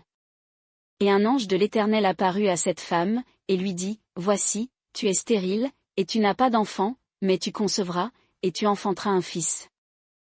Prends donc bien garde, dès maintenant, de ne point boire de vin ni de boisson forte, et de ne manger rien d'impur. Car, voici, tu vas être enceinte, et tu enfanteras un fils. Et le rasoir ne passera point sur sa tête, parce que l'enfant sera nazaréen de Dieu dès le sein de sa mère, et ce sera lui qui commencera à délivrer Israël de la main des Philistins. Or, la femme vint, et parla à son mari, en disant, Un homme de Dieu est venu vers moi, et son aspect était comme l'aspect d'un ange de Dieu, fort vénérable. Je ne lui ai point demandé d'où il était, et il ne m'a point dit son nom. Mais il m'a dit, Voici, tu vas être enceinte, et tu enfanteras un fils, maintenant donc, ne bois point de vin ni de boisson forte, et ne mange rien d'impur, car cet enfant sera nazaréen de Dieu dès le sein de sa mère jusqu'au jour de sa mort. Et Manoah supplia l'Éternel, et dit, Ah! Seigneur, que l'homme de Dieu que tu as envoyé, vienne encore, je te prie, vers nous, et qu'il nous enseigne ce que nous devons faire à l'enfant qui doit naître. Dieu exauça la prière de Manoah. Et l'ange de Dieu vint encore vers la femme, comme elle était assise dans un champ, mais Manoah, son mari, n'était pas avec elle. Et la femme courut vite le rapporter à son mari, et lui dit, Voici, l'homme qui était venu l'autre jour vers moi, m'est apparu. Et Manoah se leva, et suivit sa femme, et, venant vers l'homme, il lui dit, Es-tu l'homme qui a parlé à cette femme? Et il répondit, C'est moi. Et Manoah dit, Quand ce que tu as dit sera arrivé, quelle conduite faudra-t-il tenir envers l'enfant, et que lui faudra-t-il faire? Et l'ange de l'Éternel répondit à Manoah, La femme s'abstiendra de tout ce que je lui ai dit. Elle ne mangera rien du produit de la vigne, elle ne boira ni vin ni boisson forte, et elle ne mangera rien d'impur, elle observera tout ce que je lui ai commandé. Alors Manoah dit à l'ange de l'Éternel, Permets que nous te retenions, et que nous t'apprêtions un chevreau de lait. Et l'ange de l'Éternel répondit à Manoah, Quand tu me retiendrais, je ne mangerai point de ton pain, mais si tu fais un holocauste, tu l'offriras à l'Éternel. Car Manoah ne savait point que ce fût un ange de l'Éternel. Manoah dit encore à l'ange de l'Éternel, Quel est ton nom, afin que nous t'honorions, quand ce que tu as dit sera arrivé? Et l'ange de l'Éternel lui dit, Pourquoi t'informes-tu ainsi de mon nom? Il est admirable. Alors Manoah prit le chevreau de lait, et l'offrande, et les offrit à l'Éternel, sur le rocher. Et il se fit une chose merveilleuse, à la vue de Manoah et de sa femme. Comme la flamme montait de dessus l'autel vers les cieux, l'ange de l'Éternel monta aussi dans la flamme de l'autel. Manoah et sa femme, voyant cela, tombèrent le visage contre terre. Et l'ange de l'Éternel n'apparut plus à Manoah ni à sa femme. Alors Manoah reconnut que c'était l'ange de l'Éternel. Et Manoah dit à sa femme, Certainement, nous allons mourir, car nous avons vu Dieu. Mais sa femme lui répondit, Si l'Éternel eût voulu nous faire mourir, il n'eût pas pris de notre main l'holocauste et l'offrande, et il ne nous eût point fait voir toutes ces choses-là, et, au temps où nous sommes, il ne nous eût pas fait entendre les choses que nous avons entendues. Puis cette femme enfanta un fils et l'appela Samson, et l'enfant grandit, et l'Éternel le bénit. Et l'esprit de l'Éternel commença de l'animer à Machanédan, entre Tsora et Eshtaol. Juge 14.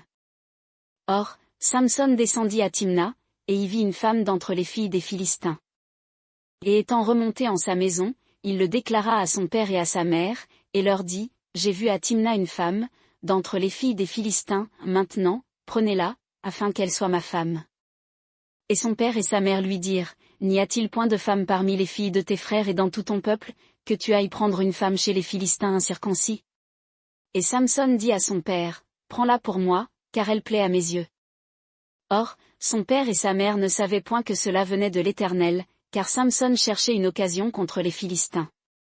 En ce temps-là, les Philistins dominaient sur Israël. Samson descendit donc à Timna avec son père et sa mère, et comme ils arrivaient aux vignes de Timna, voici, un jeune lion rugissant vint à sa rencontre. Et l'esprit de l'Éternel saisit Samson, et il déchira le lion comme il eût déchiré un chevreau, sans avoir rien dans sa main.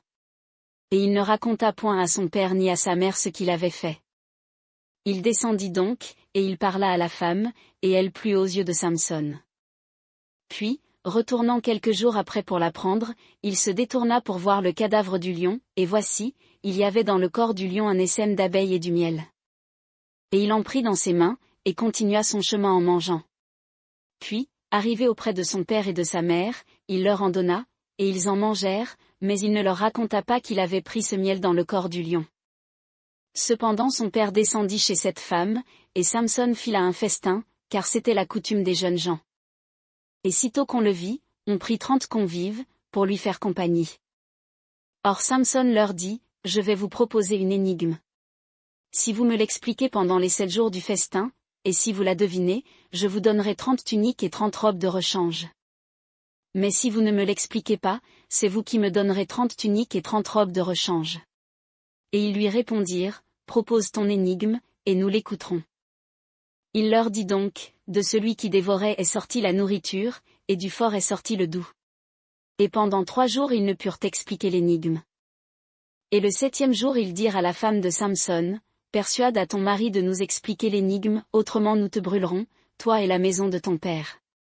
C'est pour nous dépouiller que vous nous avez invités, n'est-ce pas ?»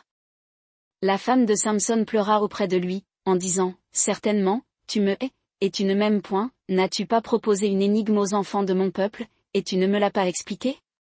Et il lui répondit, « Voici, je ne l'ai point expliqué à mon père, ni à ma mère, te l'expliquerai-je, à toi. » Elle pleura ainsi auprès de lui pendant les 7 jours du festin, et au 7e jour il la lui expliqua, parce qu'elle le tourmentait.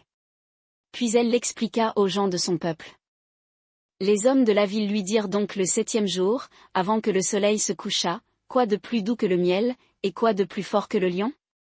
Et il leur dit, « Si vous n'aviez pas labouré avec ma génisse, vous n'auriez pas trouvé mon énigme. » Alors l'Esprit de l'Éternel le saisit, et il descendit à Askelon. Et, y ayant tué 30 hommes, il prit leurs dépouilles, et donna les robes de rechange à ceux qui avaient expliqué l'énigme, puis, enflammé de colère, il remonta à la maison de son père. Et la femme de Samson fut donnée à son compagnon, avec lequel il s'était lié. Juge 15. Quelque temps après, au jour de la moisson des blés, Samson alla visiter sa femme, et lui porta un chevreau de lait, en disant, « Je veux entrer vers ma femme, dans sa chambre. » Mais le père ne lui permit pas d'y entrer. Et le père lui dit, « J'ai cru que tu avais de l'aversion pour elle, c'est pourquoi je l'ai donnée à ton compagnon. Sa jeune sœur n'est-elle pas plus belle qu'elle? Prends-la donc à sa place. » Mais Samson leur dit, « Cette fois je serai innocent à l'égard des Philistins, quand je leur ferai du mal. » Samson s'en alla donc, et attrapa 300 renards, il prit aussi des flambeaux, et il tourna les queues des renards les unes contre les autres, et il mit un flambeau entre les 2 queues, au milieu. Puis, ayant allumé les flambeaux, il lâcha les renards dans les blés des Philistins. Il brûla ainsi tant le blé qui était en gerbe que celui qui était sur pied, et jusqu'aux plantations d'oliviers. Et les Philistins dirent, « Qui a fait cela ?» Et on répondit, « Samson, le gendre du Timnien, parce qu'il lui a pris sa femme, et l'a donnée à son compagnon. » Alors les Philistins montèrent et la brûlèrent, elle et son père. Mais Samson leur dit, « C'est ainsi que vous en usez ? Cependant je ne cesserai point que je ne me sois vengé de vous. » Et il les battit dos et ventre, et en fit un grand carnage. Puis il descendit, et habita dans un creux du rocher d'Étam. Alors les Philistins montèrent, campèrent en Juda, et se répandirent à l'Échi. Et les hommes de Juda dirent, « Pourquoi êtes-vous montés contre nous ?» Ils répondirent, « Nous sommes montés pour lier Samson, pour lui faire comme il nous a fait. » Alors 3000 hommes de Juda descendirent vers la caverne du rocher d'Étam, et dirent à Samson, « Ne sais-tu pas que les Philistins dominent sur nous? Pourquoi nous as-tu fait cela ?» Il leur répondit, « Je leur ai fait comme ils m'ont fait. » Ils lui dirent encore, « Nous sommes descendus pour te lier, afin de te livrer entre les mains des Philistins. » Et Samson leur dit, « Jurez-moi que vous ne me tuerez pas. » Et ils répondirent, et dirent, « Non, nous te lierons et nous te livrerons entre leurs mains, mais nous ne te tuerons point. » Ils le lièrent donc de 2 cordes neuves, et le firent sortir du rocher. Or, quand il vint à l'Échi, les Philistins poussèrent des cris de joie à sa rencontre. Mais l'Esprit de l'Éternel le saisit, et les cordes qu'il avait au bras devinrent comme du lin brûlé par le feu, ses liens tombèrent de ses mains. Et, ayant trouvé une mâchoire d'âne, toute fraîche, il étendit la main, la prit, et en frappa 1000 hommes. Alors Samson dit, avec une mâchoire d'âne, 1 monceau, 2 monceaux. Avec une mâchoire d'âne j'ai tué 1000 hommes. Et quand il eut achevé de parler, il jeta de sa main la mâchoire, et nomma ce lieu la Ramath-Léchi, la mâchoire jetée. Et, pressé par la soif, il cria à l'Éternel, et dit, Tu as accordé à ton serviteur cette grande délivrance, et maintenant mourrai-je de soif, et tomberai-je entre les mains des incirconcis? Alors Dieu fendit le rocher creux qui est à Léchi et les eaux en sortirent, et Samson but, son esprit se remit, et il reprit courage. C'est pourquoi, ce lieu, qui est à Léchi, a été appelé jusqu'à ce jour, en Akoré, la source de celui qui invoque. Et il jugea Israël, au temps des Philistins, pendant 20 ans. Juge 16. Or, Samson alla à Gaza, et il y vit une courtisane, et entra chez elle. Et on dit à ceux de Gaza, Samson est venu ici. Alors ils l'environnèrent, se tinrent en embuscade toute la nuit à la porte de la ville, et se tinrent tranquilles toute la nuit, en disant, au point du jour, nous le tuerons.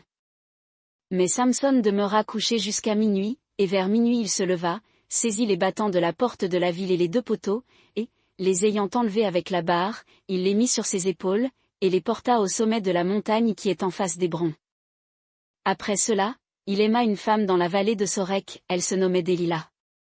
Et les princes des Philistins montèrent vers elle, et lui dirent, Flatte-le, et sache de lui en quoi consiste sa grande force, et comment nous pourrions le vaincre, afin que nous le lions pour le dompter, et nous te donnerons chacun 1100 pièces d'argent. Délila dit donc à Samson, Dis-moi, je te prie, d'où vient ta grande force, et avec quoi il faudrait te lier pour te dompter.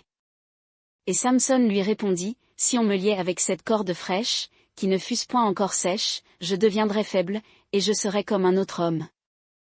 Les princes des Philistins apportèrent à Délila cette corde fraîche, qui n'était point encore sèche, et elle l'enlia.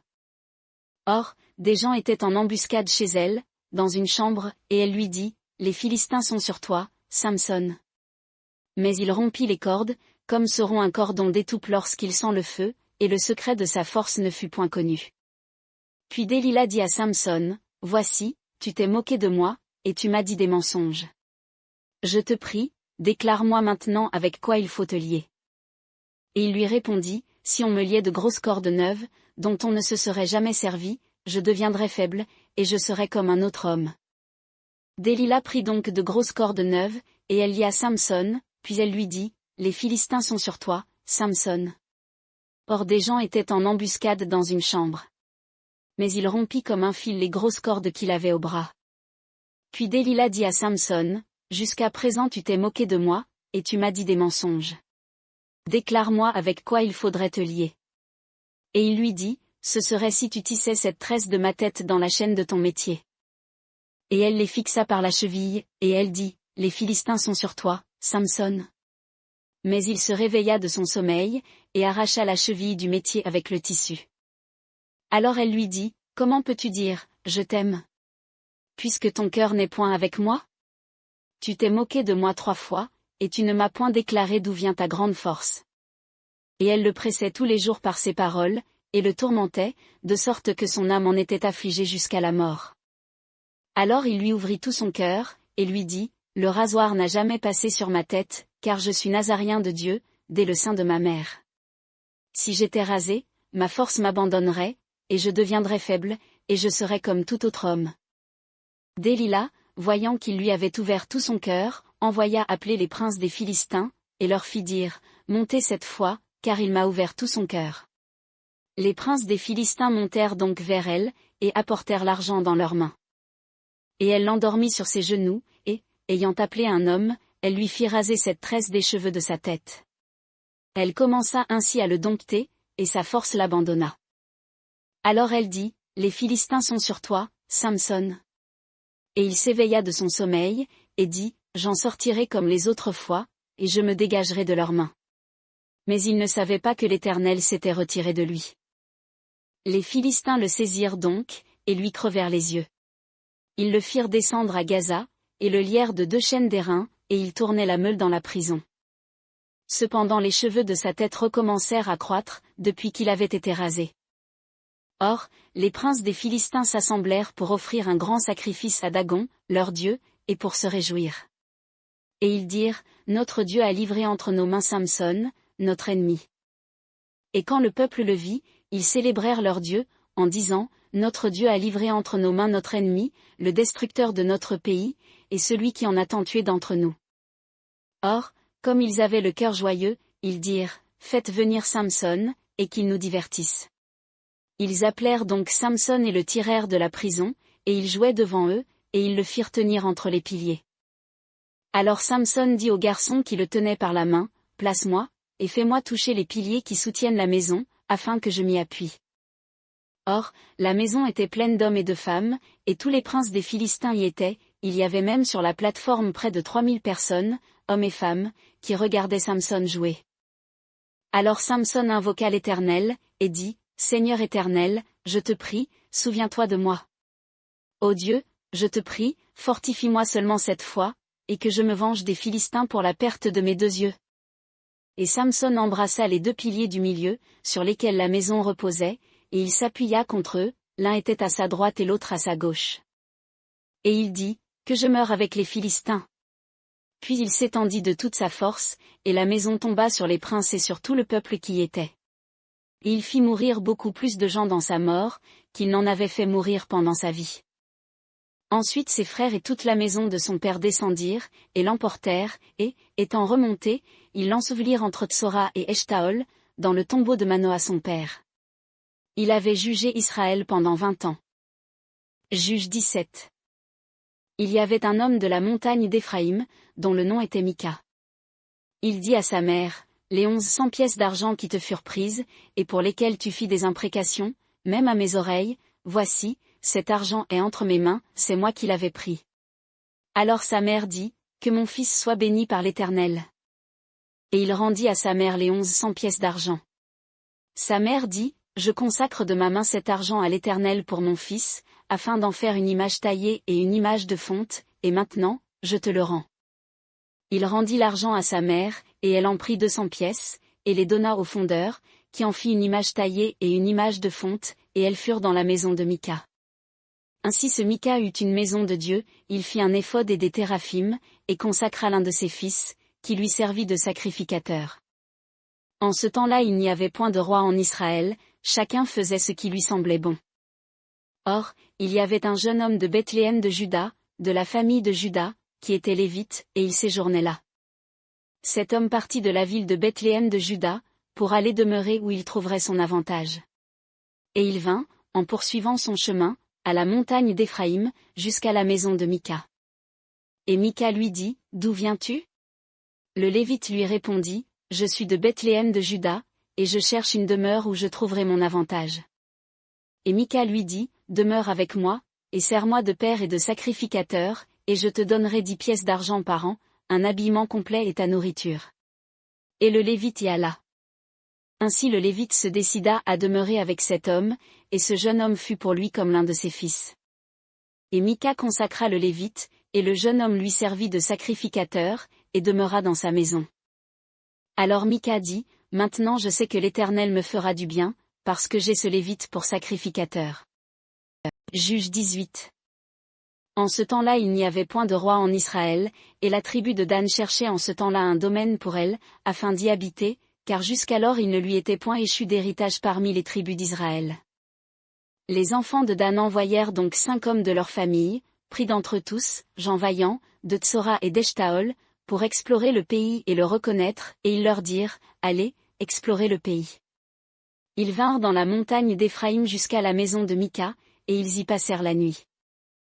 Et comme ils étaient auprès de la maison de Mika, ils reconnurent la voix du jeune Lévite, et, s'étant approchés de cette maison, ils lui dirent, qui t'a amené ici? Que fais-tu dans ce lieu? Et qu'as-tu ici?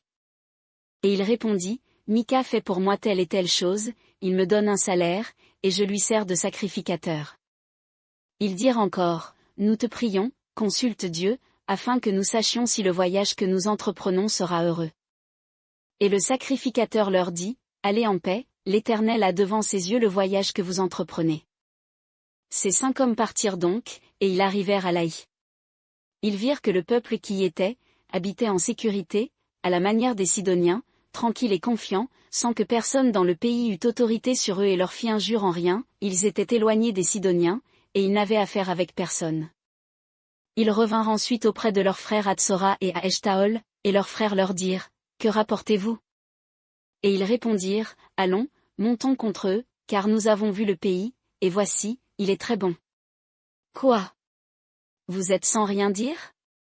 Ne soyez point paresseux à partir, pour aller posséder ce pays. Quand vous y entrerez, vous arriverez vers un peuple qui est en pleine sécurité. Le pays est de grande étendue, et Dieu l'a livré entre vos mains. C'est un lieu où rien ne manque de tout ce qui est sur la terre. Il partit donc de là, de Tsora et d'Eshtaol, de la famille de Dan, 600 hommes munis de leurs armes. Ils montèrent et campèrent à Kirjat-Jéarim, en Juda, et on a appelé ce lieu la Machanédan, camp de Dan, jusqu'à ce jour, il est derrière Kirjat-Jéarim. Puis de là ils passèrent dans la montagne d'Éphraïm, et arrivèrent jusqu'à la maison de Mika. Alors les 5 hommes qui étaient allés pour explorer le pays de l'Aï, prenant la parole, dirent à leurs frères, « Savez-vous que dans ces maisons il y a un éphod et des téraphim, une image taillée et une image de fonte? Voyez donc maintenant ce que vous avez à faire. » Alors ils s'approchèrent de là, et entrèrent dans la maison du jeune Lévite, dans la maison de Mika, et le saluèrent. Or, les 600 hommes d'entre les fils de Dan, qui étaient sous les armes, s'arrêtèrent à l'entrée de la porte. Mais les 5 hommes qui étaient allés pour explorer le pays, montèrent, entrèrent dans la maison, et prirent l'image taillée, l'éphod, les téraphim et l'image de fonte, pendant que le sacrificateur était à l'entrée de la porte, avec les 600 hommes armés. Étant donc entrés dans la maison de Mika, ils prirent l'image taillée, l'éphod, les téraphim et l'image de fonte. Et le sacrificateur leur dit, « Que faites-vous » Mais ils lui dirent, « Tais-toi, et mets ta main sur ta bouche, et viens avec nous, tu nous serviras de père et de sacrificateur. Lequel vaut mieux pour toi, d'être sacrificateur de la maison d'un seul homme, ou d'être sacrificateur d'une tribu et d'une famille en Israël ?» Alors le sacrificateur eut de la joie en son cœur, il prit l'éphod, les téraphim et l'image taillée, et se mit au milieu du peuple. Ils se remirent donc en chemin, et marchèrent, en plaçant devant eux les petits-enfants, le bétail et les bagages. Ils étaient déjà loin de la maison de Mika, lorsque ceux qui étaient dans les maisons voisines de celle de Mika, se rassemblèrent à grands cris, et poursuivirent les enfants de Dan. Et ils crièrent après eux. Mais eux, tournant visage, dirent à Mika. « Que as-tu, que tu cries ainsi ?» Il répondit, « Vous avez enlevé mes dieux, que j'avais faits, ainsi que le sacrificateur, et vous êtes partis. Que me reste-t-il? Et comment me dites-vous, que as-tu » Mais les enfants de Dan lui dirent, « Ne nous fais point entendre ta voix, de peur que des hommes irrités ne se jettent sur vous, et que vous n'y laissiez la vie, toi et ta famille. » Les descendants de Dan continuèrent donc leur chemin. Et Mika, voyant qu'ils étaient plus forts que lui, tourna visage et revint en sa maison. Ainsi, ayant pris les choses que Mika avait faites et le sacrificateur qu'il avait, ils tombèrent sur l'Aï, sur un peuple tranquille et qui se croyait en sûreté, et ils le firent passer au fil de l'épée, puis, ayant mis le feu à la ville, ils la brûlèrent. Et il n'y eut personne qui la délivra, car elle était loin de Sidon, ses habitants n'avaient aucun commerce avec personne, et elle était située dans la vallée qui s'étend vers Beth-Rehob. Ils rebâtirent la ville, et y habitèrent. Et ils nommèrent cette ville-là, Dan, d'après le nom de Dan, leur père, qui était né à Israël, mais le nom de la ville était auparavant Laï. Puis les enfants de Dan dressèrent pour eux l'image taillée, et Jonathan, fils de Gershon, fils de Manassé, lui et ses enfants, furent sacrificateurs pour la tribu de Dan jusqu'au jour où ils furent conduits hors du pays. Ils établirent pour eux l'image taillée que Mika avait faite, pendant tout le temps que la maison de Dieu fut à Silo. Juge 19. Il arriva, en ce temps-là, où il n'y avait point de roi en Israël, qu'un Lévite qui demeurait au fond de la montagne d'Éphraïm, prit pour sa concubine une femme de Bethléem de Juda. Et sa concubine se prostitua chez lui, et s'en alla d'avec lui à la maison de son père, à Bethléem de Juda, et elle y resta l'espace de 4 mois. Ensuite son mari se leva, et il s'en alla après elle, pour lui parler selon son cœur, et la ramener. Il avait avec lui son serviteur et 2 ânes, et elle le fit entrer dans la maison de son père. Et le père de la jeune femme, le voyant venir, le reçut avec joie. Son beau-père, le père de la jeune femme, le retint chez lui, et il demeura avec lui 3 jours, ils y mangèrent et burent, et y passèrent la nuit. Le 4e jour, ils se levèrent de bon matin, et comme le Lévite se levait pour s'en aller, le père de la jeune femme dit à son gendre, « Prends une bouchée de pain pour te fortifier, et après cela, vous vous en irez. » Ils s'assirent donc et mangèrent eux 2, et burent ensemble, et le père de la jeune femme dit au mari, « Décide-toi donc à passer la nuit, et que ton cœur se réjouisse. » Et comme le mari se levait pour s'en aller, son beau-père le pressa tellement, qu'il revint, et passa encore la nuit. Et au 5e jour il se leva de bon matin pour s'en aller, et le père de la jeune femme lui dit, « Je te prie, fortifie ton cœur. » Or ils tardèrent jusqu'au déclin du jour, pendant qu'ils mangeaient tous deux.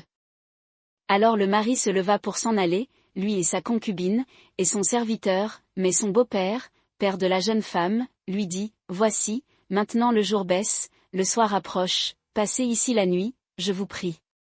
Voici, le jour fini, passez ici la nuit, et que ton cœur se réjouisse, demain matin vous vous lèverez pour continuer votre chemin, et tu t'en iras en ta maison. » Mais le mari ne voulut point passer la nuit, il se leva, et s'en alla, et vint jusque devant Jébu, qui est Jérusalem, ayant avec lui ses 2 ânes bâtés, et sa concubine était avec lui. Lorsqu'ils furent près de Jébu, le jour avait beaucoup baissé. Le serviteur dit à son maître, « Allons, dirigeons-nous vers cette ville des Jébusiens, et nous y passerons la nuit. » Son maître lui répondit, « Nous n'entrerons pas dans une ville d'étrangers, où il n'y a point d'enfants d'Israël, mais nous irons jusqu'à Gibéa. » Il dit encore à son serviteur, « Marche, et nous gagnerons l'un de ces lieux-là, Gibéa ou Rama, et nous y passerons la nuit. » Ils passèrent donc plus avant, et marchèrent, et le soleil se coucha comme ils étaient près de Gibéa, qui appartient à Benjamin. Alors ils se dirigèrent vers Gibéa, pour y entrer et y passer la nuit.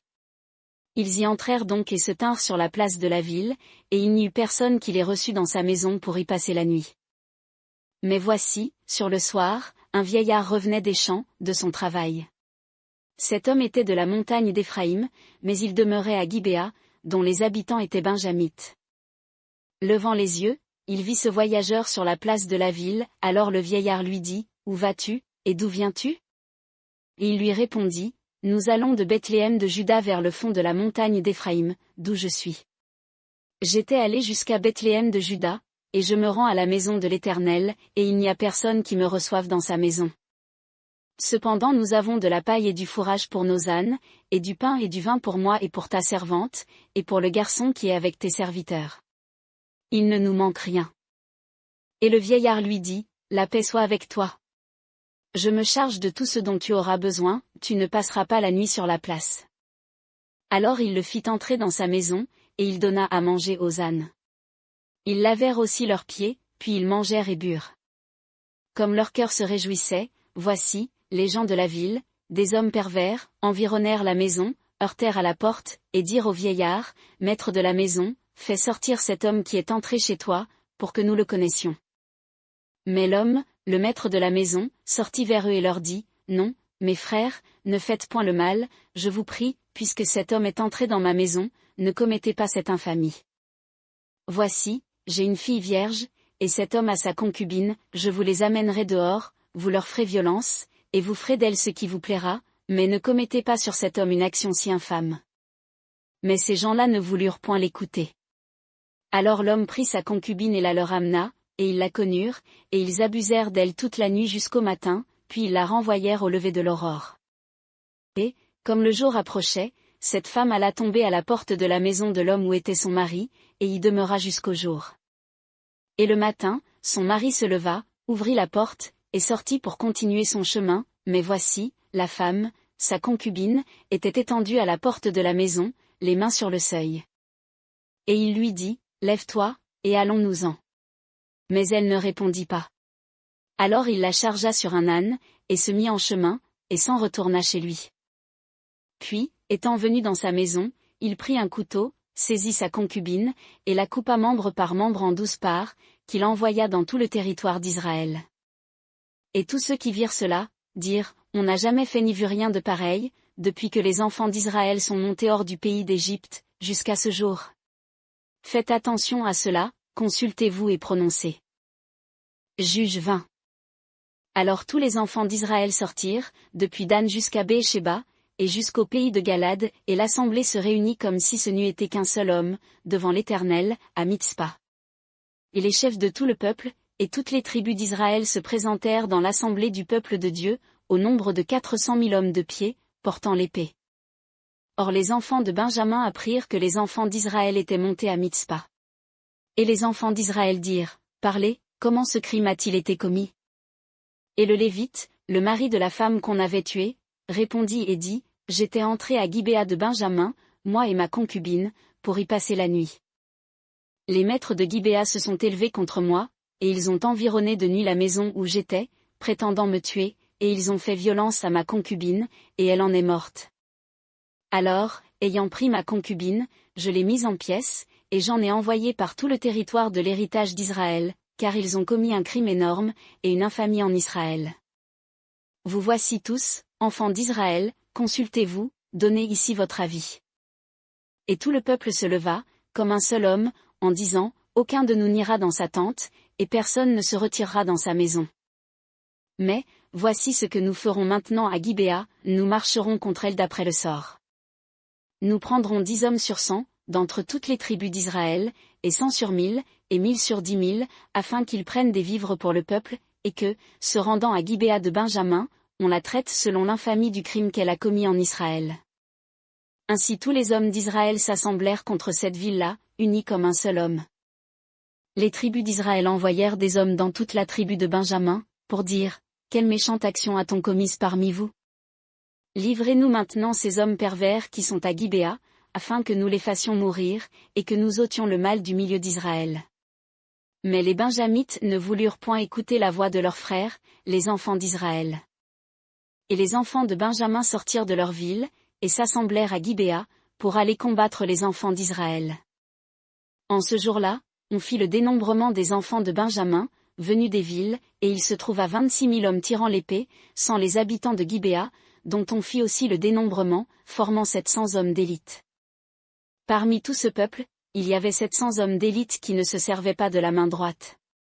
Tous ceux-là lançaient des pierres avec une fronde contre un cheveu, et ne le manquaient pas. On fit aussi le dénombrement des hommes d'Israël, sans compter ceux de Benjamin, et il s'en trouva 400 000 hommes tirant l'épée, tous gens de guerre. Ils partirent donc, montèrent à Béthel, et consultèrent Dieu. Et les enfants d'Israël dirent, qui de nous montera le premier pour faire la guerre aux enfants de Benjamin? Et l'Éternel répondit, Juda montera le premier. Dès le matin, les enfants d'Israël se mirent donc en marche, et campèrent près de Gibéa.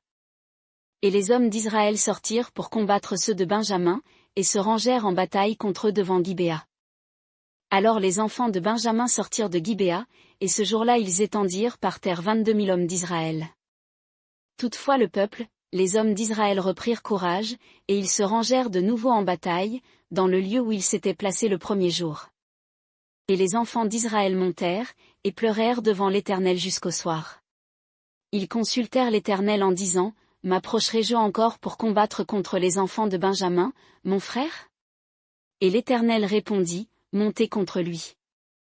Le lendemain donc, les enfants d'Israël s'approchèrent des enfants de Benjamin. Les Benjamites sortirent aussi contre eux de Gibéa ce second jour, et ils étendirent encore par terre 18 000 hommes des enfants d'Israël, qui tiraient tous l'épée. Alors tous les enfants d'Israël et tout le peuple montèrent, et vinrent à Béthel.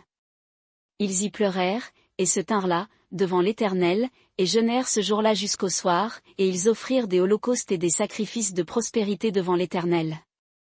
Ensuite les enfants d'Israël consultèrent l'Éternel, l'arche de l'alliance de Dieu était alors en ce lieu-là. Et Phiné, fils d'Éléazar, fils d'Aaron, se tenait devant l'Éternel, ils dirent donc, dois-je marcher encore pour combattre les enfants de Benjamin, mon frère, ou dois-je m'en abstenir?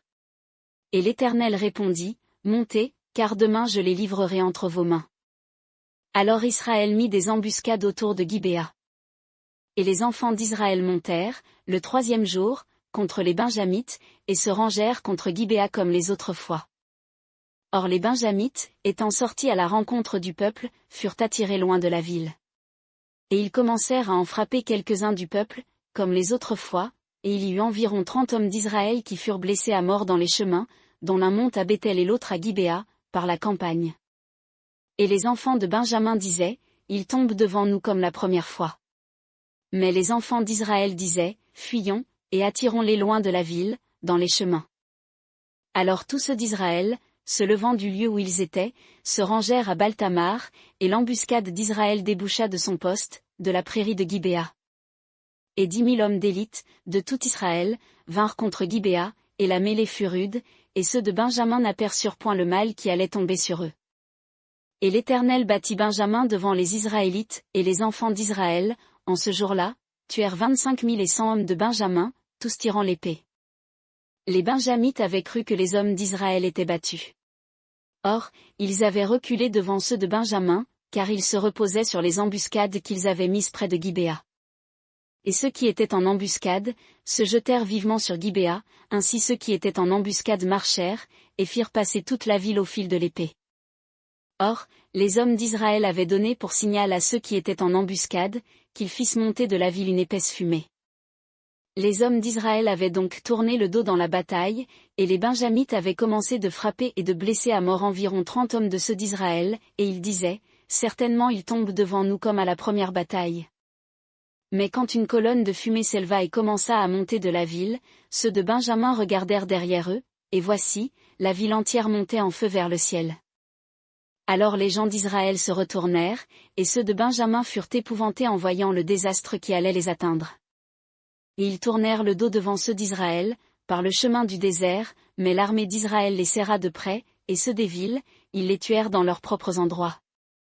Ils environnèrent Benjamin, le poursuivirent, et le foulèrent aux pieds, sans relâche, jusqu'à l'opposite de Gibéa, vers le soleil levant. Il tomba ainsi 18 000 hommes de Benjamin, tous vaillants hommes. Parmi ceux qui tournèrent le dos pour s'enfuir vers le désert, au rocher de Rimon, ceux d'Israël en grappillèrent, par les chemins, 5 000 hommes, et, les poursuivant de près jusqu'à Gidéom, ils en frappèrent 2 000. Tous ceux de Benjamin qui tombèrent ce jour-là furent donc 25 000 hommes, tirant l'épée, et tout vaillants hommes. Et il y eut 600 hommes, de ceux qui avaient tourné le dos, qui échappèrent vers le désert, au rocher de Rimon, et demeurèrent au rocher de Rimon pendant 4 mois. Mais les gens d'Israël revinrent vers les enfants de Benjamin, et les firent passer au fil de l'épée, tant les hommes de chaque ville, que le bétail et tout ce qui s'y trouva. Ils brûlèrent aussi toutes les villes qu'ils rencontrèrent. Juge 21. Or les hommes d'Israël avaient juré à Mitzpa, en disant, « Nul de nous ne donnera sa fille pour femme à un Benjamite. » Puis le peuple vint à Béthel, et resta là jusqu'au soir en la présence de Dieu. Ils élevèrent la voix et répandirent des larmes en abondance. Et ils dirent, Ô Éternel, Dieu d'Israël, pourquoi ceci est-il arrivé en Israël, qu'il manque aujourd'hui une tribu d'Israël? Et le lendemain le peuple se leva de bon matin, et ils bâtirent là un autel, et ils offrirent des holocaustes et des sacrifices de prospérité. Alors les enfants d'Israël dirent, Qui est celui d'entre toutes les tribus d'Israël qui n'est point monté à l'assemblée, vers l'Éternel? Car on avait fait un grand serment contre celui qui ne monterait point vers l'Éternel, à Mitzpa, en disant, il sera puni de mort. Car les enfants d'Israël se repentaient de ce qui était arrivé à Benjamin, leur frère, et disaient, aujourd'hui une tribu a été retranchée d'Israël. Que ferons-nous pour ceux qui sont demeurés de reste, pour leur donner des femmes, puisque nous avons juré par l'Éternel que nous ne leur donnerions point de nos filles pour femmes? Ils dirent donc, Y a-t-il quelqu'un d'entre les tribus d'Israël qui ne soit point monté vers l'Éternel, à Mitzpa? Et voici, personne de Jabès de Galad n'était venu au camp, à l'assemblée. Quand on fit le dénombrement du peuple, nul ne s'y trouva des habitants de Jabès de Galad. Alors l'assemblée y envoya 12 000 hommes des plus vaillants, et leur donna cet ordre, allez et faites passer au fil de l'épée les habitants de Jabès de Galad, tant les femmes que les petits-enfants. Voici donc ce que vous ferez, vous vouerez à l'interdit tout mâle, et toute femme qui a connu la couche d'un homme. Et ils trouvèrent, parmi les habitants de Jabès de Galad, 400 filles vierges, qui n'avaient point connu la couche d'un homme, et ils les amenèrent au camp, à Silo, qui est au pays de Canaan. Alors toute l'assemblée envoya parler aux Benjamites, qui étaient au rocher de Rimon, et on leur annonça la paix. En ce temps-là, les Benjamites revinrent, et on leur donna les femmes à qui on avait laissé la vie parmi les femmes de Jabès de Galad, mais il ne s'en trouva pas assez pour eux. Et le peuple se repentait au sujet de Benjamin, car l'Éternel avait fait une brèche aux tribus d'Israël. Et les anciens de l'assemblée dirent, Que ferons-nous pour donner des femmes à ceux qui restent? Car les femmes des Benjamites ont été exterminées. Et ils dirent, Ceux qui sont réchappés, posséderont ce qui appartenait à Benjamin, afin qu'une tribu ne soit pas retranchée d'Israël. Cependant, nous ne pouvons pas leur donner des femmes d'entre nos filles, car les enfants d'Israël ont juré, en disant, Maudit soit celui qui donnera une femme à Benjamin. Et ils dirent, Voici, il y a chaque année une fête de l'Éternel à Silo, qui est au nord de Béthel, et à l'orient du chemin qui monte de Béthel à Sichem, et au midi de l'Hébona. Et ils donnèrent cet ordre aux enfants de Benjamin, allez, et placez-vous en embuscade dans les vignes. Et quand vous verrez que les filles de Silo sortiront pour danser au son des flûtes, alors vous sortirez des vignes, et vous enlèverez chacun pour vous une femme, d'entre les filles de Silo, et vous vous en irez au pays de Benjamin. Et quand leur père ou leurs frères viendront se plaindre auprès de nous, nous leur dirons, ayez pitié d'eux pour l'amour de nous, parce que nous n'avons point pris de femme pour chacun d'eux dans cette guerre. Car ce n'est pas vous qui les leur avez donnés, en ce cas vous auriez été coupables. Les enfants de Benjamin firent ainsi, et prirent des femmes, selon leur nombre, d'entre les danseuses qu'ils enlevèrent, puis, ils partirent et retournèrent dans leur héritage, ils rebâtirent des villes, et y habitèrent. Dans le même temps les enfants d'Israël s'en retournèrent de là, chacun en sa tribu et dans sa famille, ils s'en allèrent de là chacun dans son héritage. En ces jours-là il n'y avait point de roi en Israël, mais chacun faisait ce qui lui semblait bon.